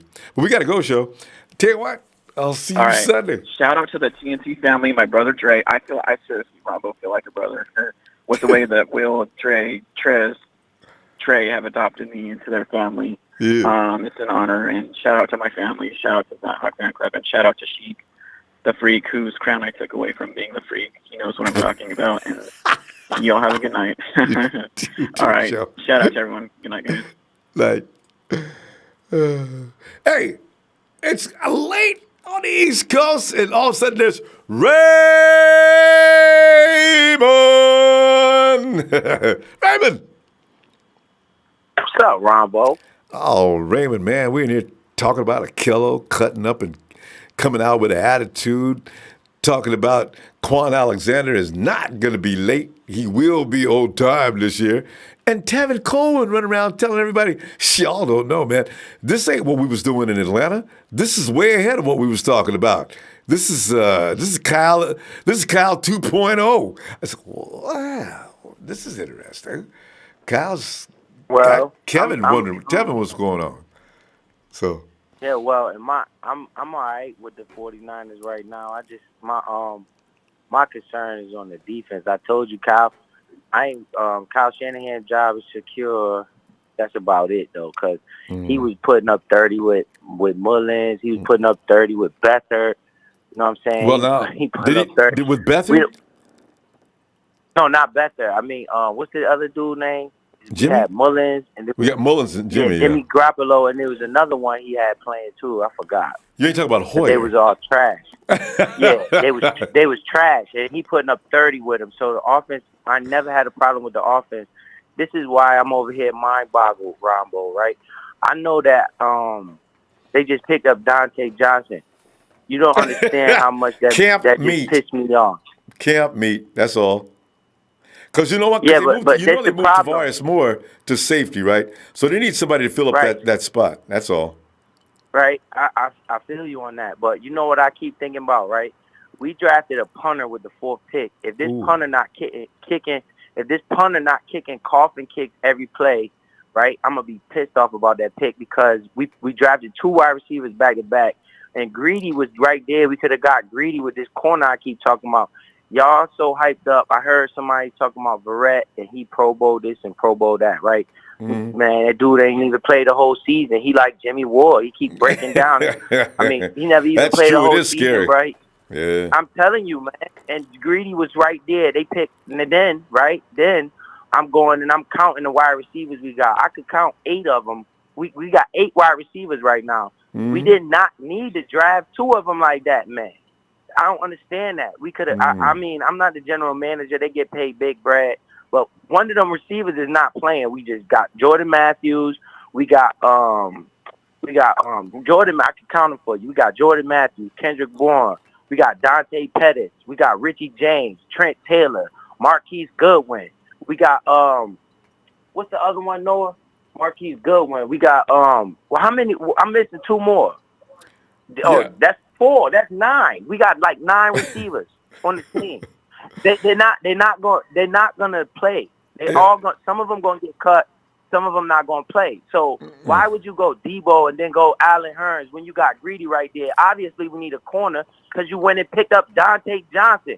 And you worried about? I'm worried about Richard Sherman over there because he get older and he can't stay with nobody past 10 yards. You better hope that this defensive front can get to the quarterback. Because if they don't, man, we in trouble because the back end is not good. I don't know why they didn't get that cornerback, man, that lockdown press cornerback right there to help out, man. Then they picking up Dante Johnson, and you talking about Kilo Witherspoon showing off in in training camp. I mean, we obviously don't got no receivers because we keep drafting them. So who is he showing off against? It ain't like we got the Odell Beckham out there at training camp. We playing against the 49ers receivers that need to keep drafting more and more receivers. So Akilo Witherspoon doing good until he get against a real receiver and get turned around in circles again. Then what? You're gonna be looking at that cornerback y'all Raymond, what if Akilo is progressing? Can you accept that? That's a possibility. I got to see it against different receivers because obviously we don't know who we got at receiver because we keep drafting them. Well, let me say this. Last year, them same receivers was beating Akilo's butt on a regular basis. Well, I'm telling you this. I'm worried about the back end, the secondary. That's what I'm not worried about the offense. And this dude Seller, I watched his press conference. He's talking about all these good players we got, all this. So by the bye week, if we ain't getting no production, he's fired. I wanted him fired last year. He's talking about all his good players he got. So he's got them. He's got them. And he's got them in the right places too. You know, Raymond, what we do a lot is we don't like to wait with young players. If you get a player in here in 2016, 2017, it's 2018, it may be that he needed a little time. Like Solomon Thomas, I got a feeling Solomon Thomas going to shock us this year. I already know Akilo ain't playing. Akilo's serious this year, and mentally his mind is where it needs to be, you know? So I'm more in seeing what they look like before jumping to the conclusion that they will look exactly the way they did the year before. That I don't really expect. You learn a lot when you're out there, and they should be able to apply something. Yeah, I mean, I understand what you're saying, but what I saw last year in that secondary was horrible, good. man. We couldn't check nobody. Yeah. And they said we didn't get no pass rush. That's why it was giving the secondary too long to run around with somebody. So I want to see what they're doing in that secondary. That's the biggest concern for me because I ain't worried about the offense. It don't matter who we got out there. Breida was the league leader in Russia, and he's third string right now. So it don't matter who we got out there with Kyle Shanahan. We need to keep him. He need to be a 10-year deal. He need to get one of them deals like the Raiders coach got because he really is smart with the offense, for real. You need to check out Akilo's and Kwaski and some of the other guys, some of the guys in the secondary. Check out what they said. I've always said that. It's like Akilo says, yeah, you know, it's a lot easier to cover a guy for 2 seconds than it's 4 or 5 seconds. I can do a lot of different things. He's got knowledge of his position for sure. He's right. I can sit back, I can time and fire. If I know that quarterback's got to get rid of that ball because I know about how long he's got before he's going to get killed, it's a lot different than watching that quarterback circling around in the backfield and with his receiver running all over the place. I'm trying to watch that QB. I'm trying to watch this receiver. It puts the secondary at a complete disadvantage. A lot of people are going to see a difference in that 49er secondary this year, if for no other reason than that. So that's why I'm feeling pretty good. Okay, so I understand, Ronbo. They just signed Dante Johnson, so obviously we need a corner. I know, but don't put too much emphasis on that. Dante ain't going to be, when it comes to September, Dante's going to be back on the road again singing like Willie Nelson. He ain't going to be on the road. He got a 1-year deal, didn't he? I thought he got a 1-year contract. A lot of people do. Malcolm Smith got one, too. Them was the ones that's going to get rid of first because they don't pay him no money. If they had a 2-year deal, it might be a different story, though, because then they got to pay him whatever the guarantee was. So... Now, I hope, because when I saw that, I started to cry. I'm like, man, they just jinxed our season signing that dude, man. Hey, if they wanted him that bad, they would have signed him before last week. When Jimmy went down, they needed to replace, because Tarvarius moved to safety, so they said, all right, we got to put somebody in here to, what's Dante doing? You know he ain't doing nothing, call him up. Jimmie Ward is a waste of money, too. Jimmie Ward is a waste of money. I know, everybody says that. I will support him until he take off that uniform, though. He can play. He just needs to be out there. No, but that's the point. Can he be out there? Please, Jimmy. Please, Jimmy. Come on. He hasn't played a full season for us ever, I don't think, man. No, I don't think he ever played before. He always get broke. He likes tissue paper. That's why we got blessed with that Reuben Foster situation, because as you can see, he done already tore himself up for the rest in the non-contact. Like, we was worried about him always tearing himself up. So we got blessed with that. But then with his replacement coming off a lot of our players coming off an injury, man. So that's scary too. That alone is scary for me. Raymond, we got to go. But Raymond, it's a physical game, man. You know, it could happen anytime to anybody. It's just the way it is. Watch for that secondary. All right, Ronbo, I'll let you know. I mean, I'll let you go, but that secondary, I'm scared about And that. Man. I ain't a like lot of it when people I are. A lot of that's some people all they talk about is the secondary being weak. I want to see them, though. That's it, man, because everything else, I think we good, man. For real. I think we going to make it out of the West. Yeah. Our conference. We could be, make it to the playoffs from the lead in our division. That's what I think. I think we underrate our team if that secondary could hold up. But all right, Rombo. All right, Raven. Good to hear from you, Raven. Shout out Shit, to the man. Niner It's been Empire, so man. long. All right. Talk to you, man. Raven. No, I just been fooling with my kids, man. And I'm on the East Coast. Y'all be out late. Y'all be coming on late. I'll be asleep. Yeah, and the kids deserve your time, so you're right. All right, Raven. Yep. I see you. I call in a little bit more. When the season get rolling, I get rolling. Yeah, I know. Go Niners. Yeah. Night, Raven. Yeah. All right. And there he is now. One of the infamous Bash brothers. It's Bash 2. Wait a minute. He has to be Bash 1.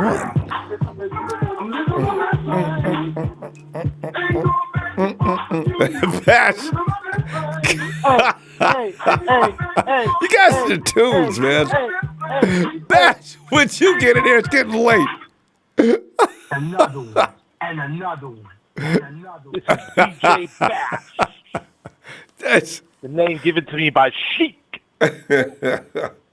Yo, man, I picked that song especially because if you guys been keeping up with the new 49er hype videos of the 49er players rocking the 49er jerseys coming out in those new promos, they got one for Kwon Alexander, and he comes out to that song, man. And when you see him coming out rocking that number 56 jersey, you'll forget about two words. Ruben Ben. Hey, Bash, I'm keeping mine, man. You know why? Because, like I said, everybody knows the 56 who it used to belong to. I'm going to take the name off the back, and I'm going to, put a piece of tape on it and just write Alexander. Man, anybody, Bill Wright, we did not deserve to have to suffer for Ruben like this. Man, come on, man. I'm going to be able to still use that jersey. I like that jersey. It's got the 5-6 on the front, and that's what makes that's the most important thing. Courtesy of Jersey Joe. Hey, if Kwon Alexander is listening, there's one thing I do not want you to do. Smoke weed every day.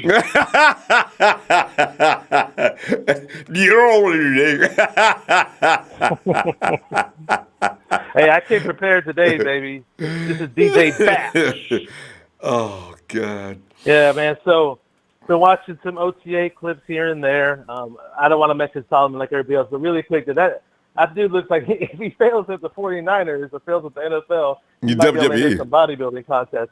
Yeah, I know, man. He's definitely got the work ethic down in the weight room, that's for sure. Ain't he? Solomon looks huge right now. Yeah. So he's getting off the ball quick too, man. See?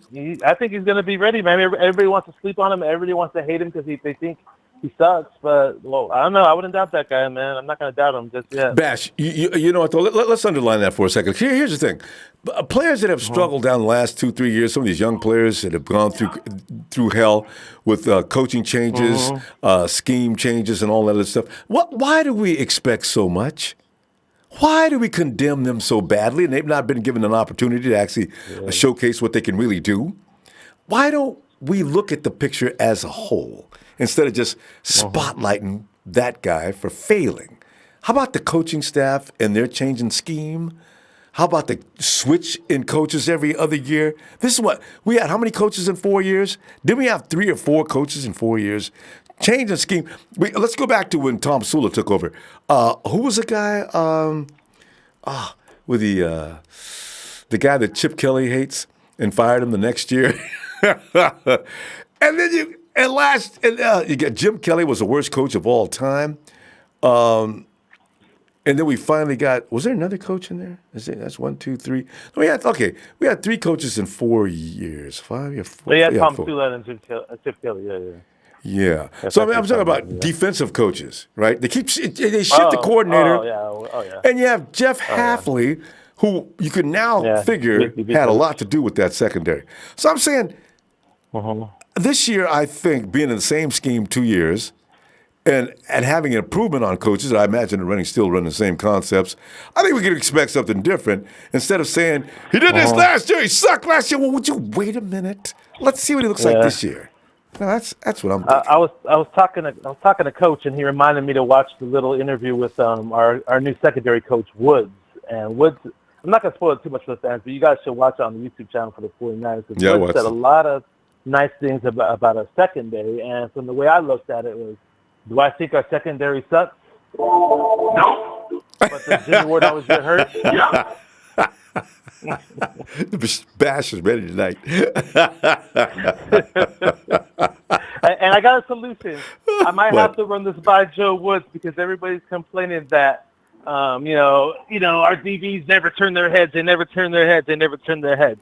So do me a favorite, Ronbo. Name me the 3 hottest chicks in the world right now if you can. Or if the chat room can help you out, go ahead. So name me 3 hot-ass chicks. God, 3. Yeah!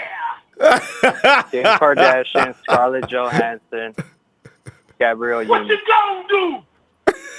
All right, so line up those 3 chicks in bikinis on the sidelines. Those DBs are going to be turning their heads, baby. And knocking down passes.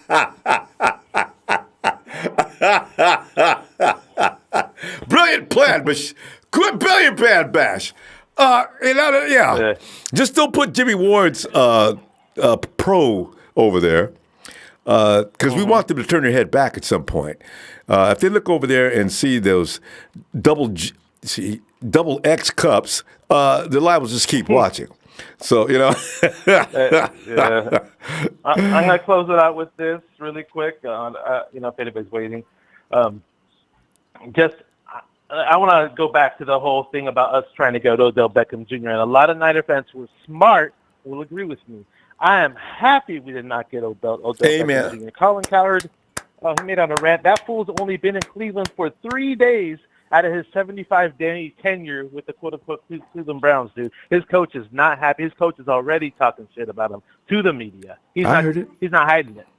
I don't know who OBJ. Why doesn't he want to even come to? He doesn't want to come to practice in his first season with the team. Don't you want to learn what they're doing? No, man, I'm OBJ, but they're going man. to the Super Bowl, right? They're going to the Super Bowl. They're going to the playoffs. Some 49er fans have the nerve to tell me that I'm stupid for saying that the 49ers aren't better than the fucking Browns. We're going to beat that ass in fucking Levi's. Are you fucking kidding me? Just tell you what, if that conversation is ever going on, please tag me so I can come over and help you. I'm sick of that, man. Oh, man. People don't want to give no respect to the 49ers. Man.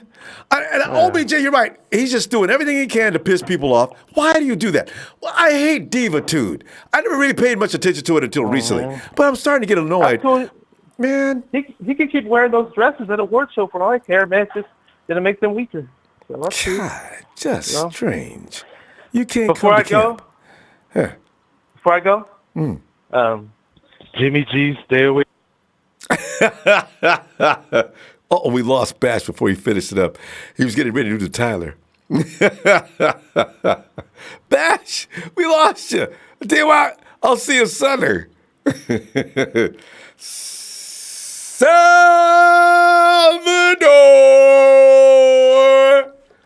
Sal, as you know, is not a proponent.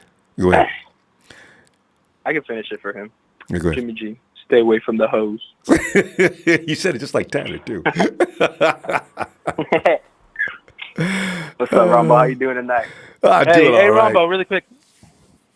Go ahead. Oh, there you go. Hey, come in. Finish up. No, my bad for cutting you off. I just want to say shout out to everybody out there and Jimmy Stevens the host. And one more thing to Sheik and Razor, you guys are my best boys. You guys are tight, man. You guys don't even know it. I love you guys. Love you, Ronbo. Shout out. Go ahead, finish your call, bro. All right, that's Bash. I'm Bash. Good night. Go ahead, Sal. All right, Ronbo. Yeah. So, basically. all right, it's being polite. Being polite. Do a good job.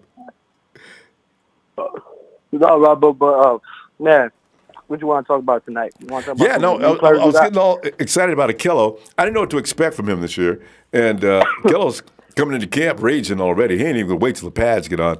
Kello says, man, y'all beat me up last year. Every time I looked on social media, there's a photo of the back, my name all over the picture with the wide receiver just doing a job on me. That ain't going to happen this year. And then you got a Kwon that is like, I was worried he wasn't going to make it. Kwon's going to make it, Sal. He's going to make it on time. And then, of course, Tevin Coleman, man, I'm just loving it. Tevin Coleman, man, this playbook here, this ain't what we were doing. This is like way more creativity. What? Really? So I'm just delighted. All right. Let me touch up on the Killers real quick. Last year, 2018 season, I had high expectations for him. Because, we brought in Richard Sherman, and Akilo finished the 2017 season really strong, Didn't he? Really did. He did. Yeah, because he progressed the whole season into becoming a starter. Yeah.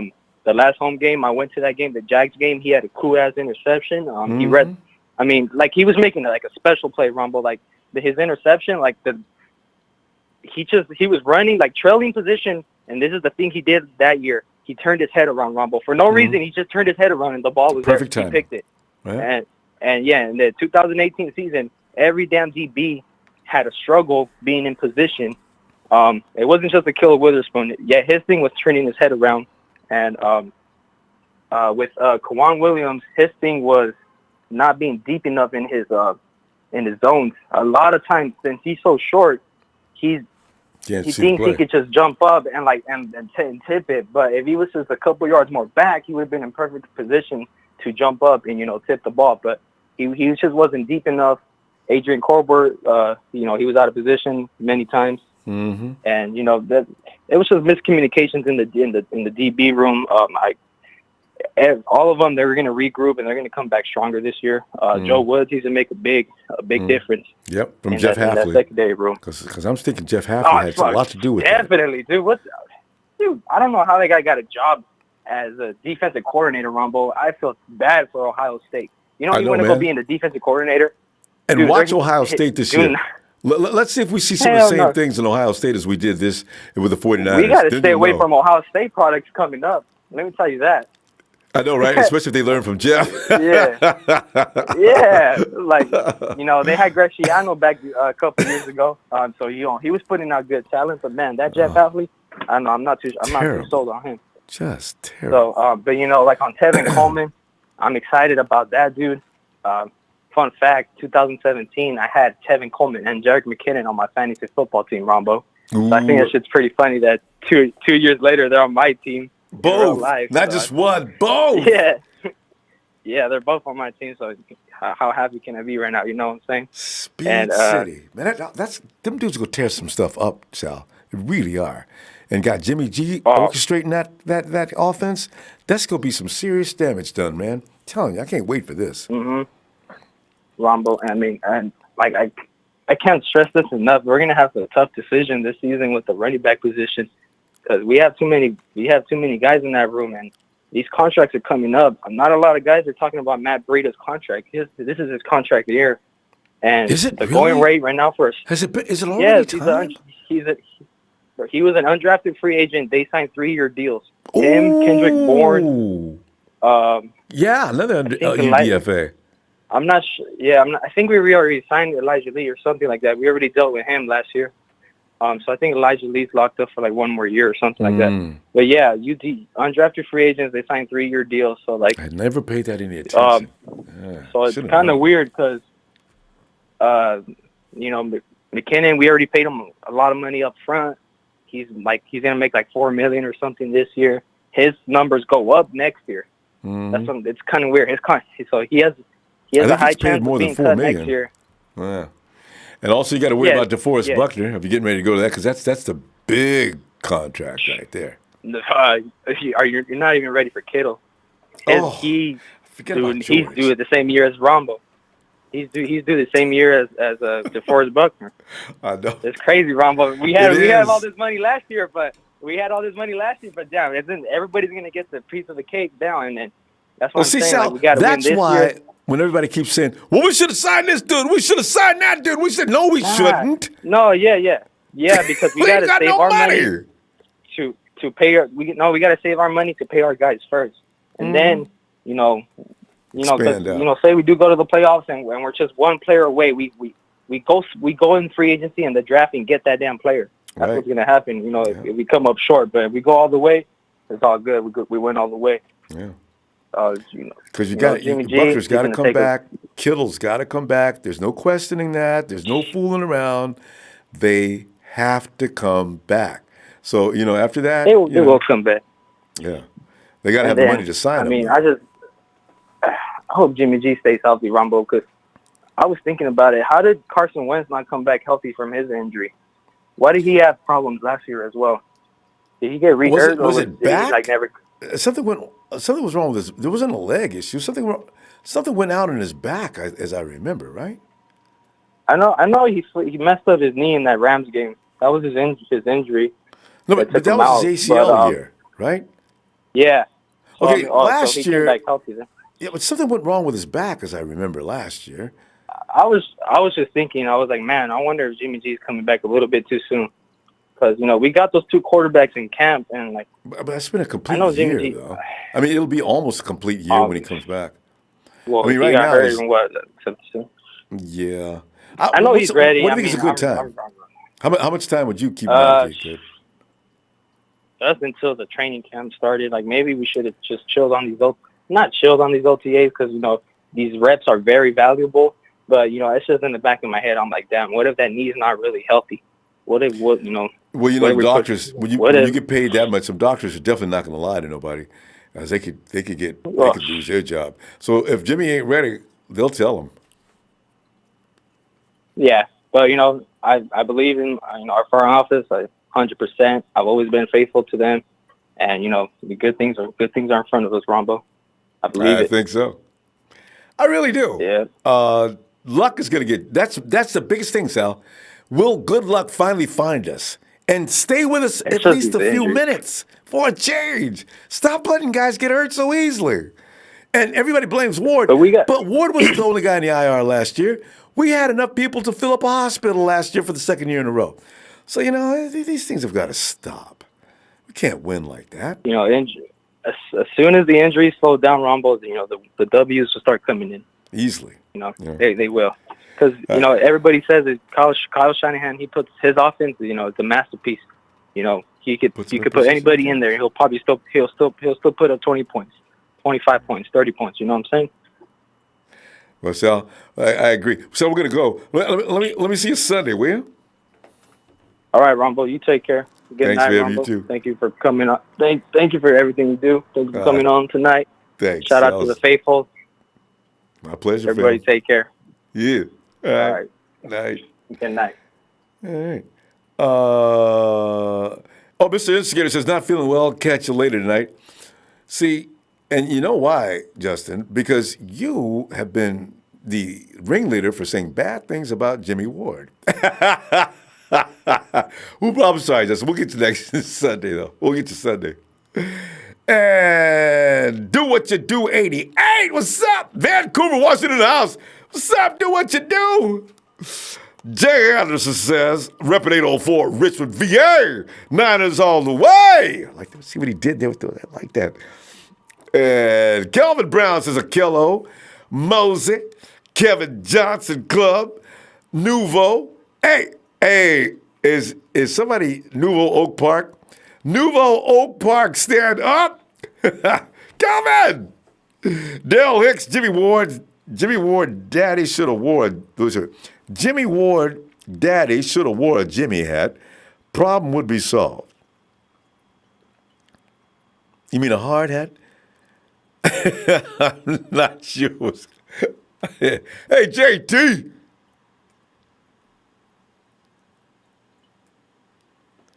JT finally passed out. Now, last time I think JT was actually out because we could hear his phone, and we couldn't hear anything but his phone. So JT was out. All right, let's go to Bethel. Hey, Bethel. Hey, what's up, Rumble? Bethel, man, we're sitting here raking over what may be, because things are looking pretty interesting in camp. You got Kello Witherspoon. Bleacher Report said he is the best defender in the 49ers camp right now, OTAs. And then you got Kwon Alexander is looking like he's going to be very fresh and ready to go on opening day. And this is one of my biggest concerns. That's over. He's ready to go. And then, of course, Tevin Coleman's talking about how the offense is even more sophisticated than it was when he and Kyle Shanahan were together in Atlanta. That's all interesting stuff. Yeah, But, I seen that. Yeah, I seen that where he said that he actually likes the way everything's going right here because he's actually doing a lot more of his plays and actually learning a lot more of his plays than he did in Atlanta.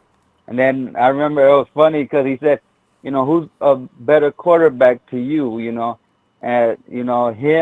or Jimmy G? And he goes, oh, Jimmy G, because, Jimmy G is a cool guy and, he doesn't, get mad at you like, when I was Ryan in Atlanta, he would get all yeah, PO'd. Matt Ryan.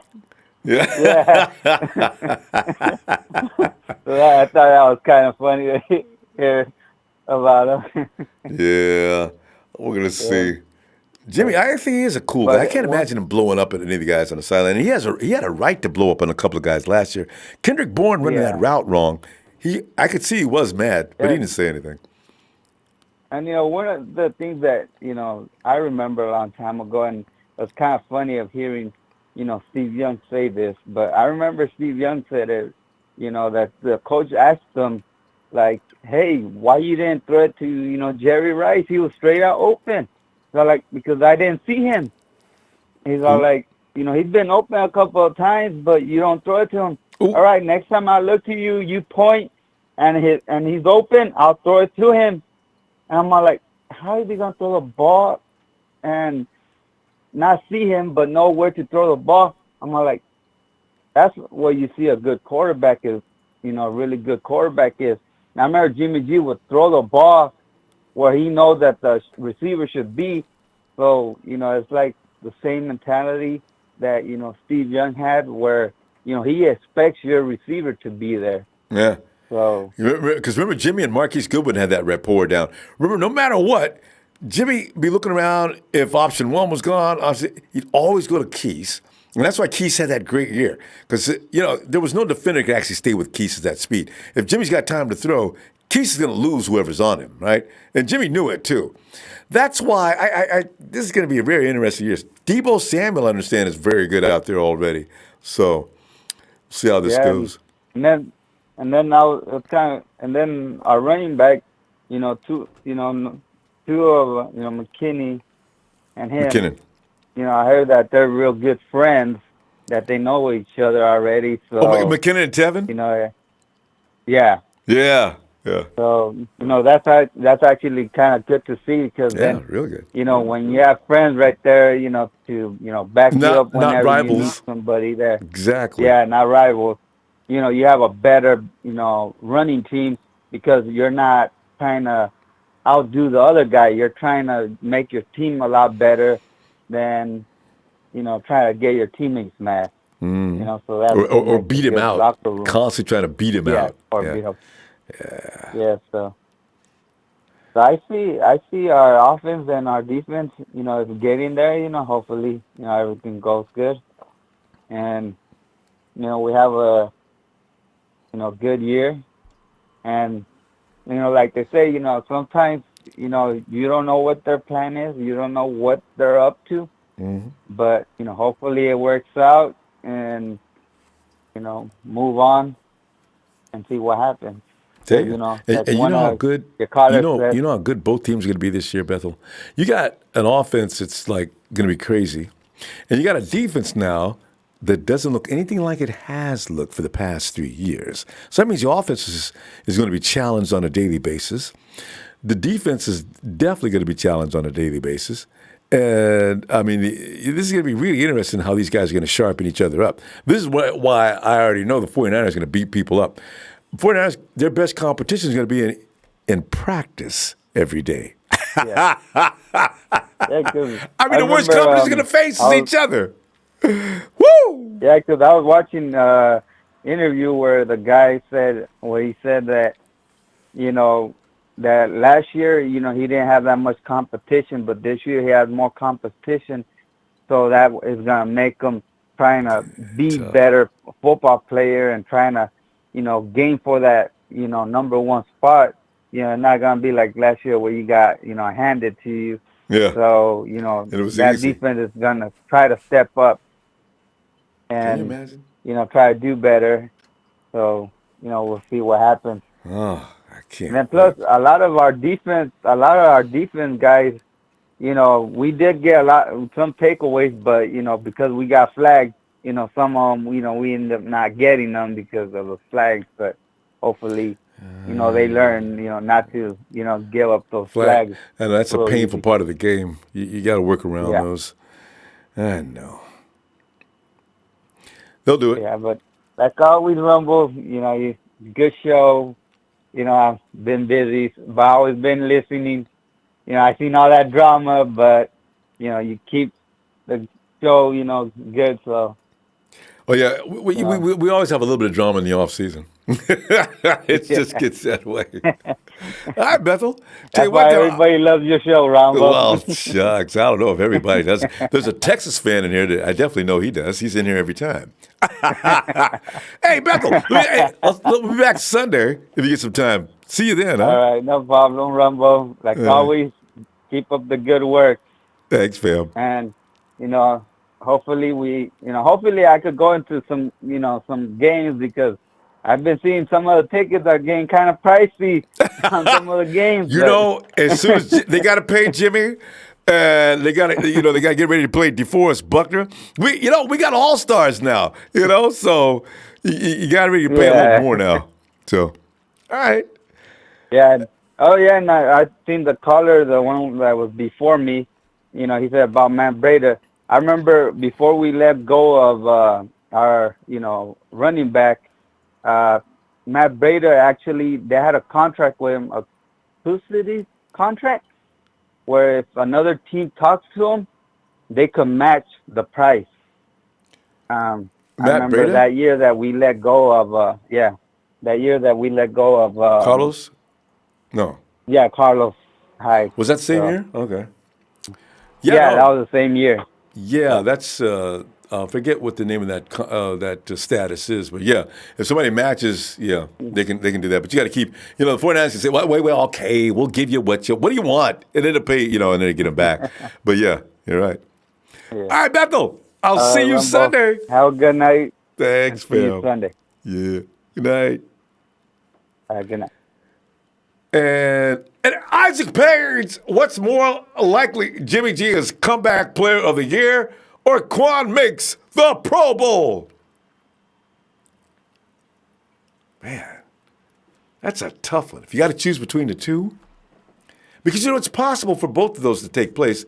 Isaac, actually, Jimmy, of course, coming off an injury, comes back as comeback player of the year, and Kwon has such a great year that he makes a Pro Bowl. So, but most likely between the two, though, I like Jimmy as comeback player of the year, actually. And Kwon can still make the Pro Bowl. He just got to stay out there. We'll see what happens with that, because I want to see how this defense comes together as a unit. Because I don't know how fast they're going to gel, but once they do, wow. Hank Moody says, I made a bet 25 for $500. We make the Super Bowl. How you feeling on that? Oh, Hank, 25 for 500, man, that's a bargain on anybody's. I tell you, that's a good deal. I mean, that's an awesome good deal. You kidding me? I think you should have doubled up on that. If you can find a odd, I was going to let that go. I'd have gave him $150 and multiply that by 3. 500 times 3 is what? Fam! Give me some like before we say goodnight. I can't wait to see you Sunday. Don't tell what's going to develop between now and then. And between now and then, make sure you have lots of pizza. It's weekend time. Alisa, is she still awake? Alisa. Oh, we got another phone call? Oh, it's Jake. Can't have thought I heard something. JT's sleeping. Wait, there he goes.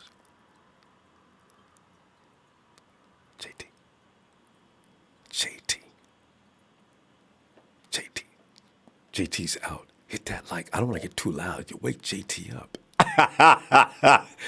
Boy, I tell you what, I'm the worst. If any of my roommates down through the years, if they were watching me down, I said, shh, let that fool worry about waking anybody up. He didn't want to come in through the noise in the middle of the night singing like he's doing a concert, coming in, making noise in the kitchen with all them dishes, fool eating at 3 and 4 o'clock in the morning like he's having breakfast. I was the worst roommate I know. And your stuff all out in the hallway and on the floor. Man, why I got to pick up your stuff out the way? Because I own you, and you owe me money anyway. Niners!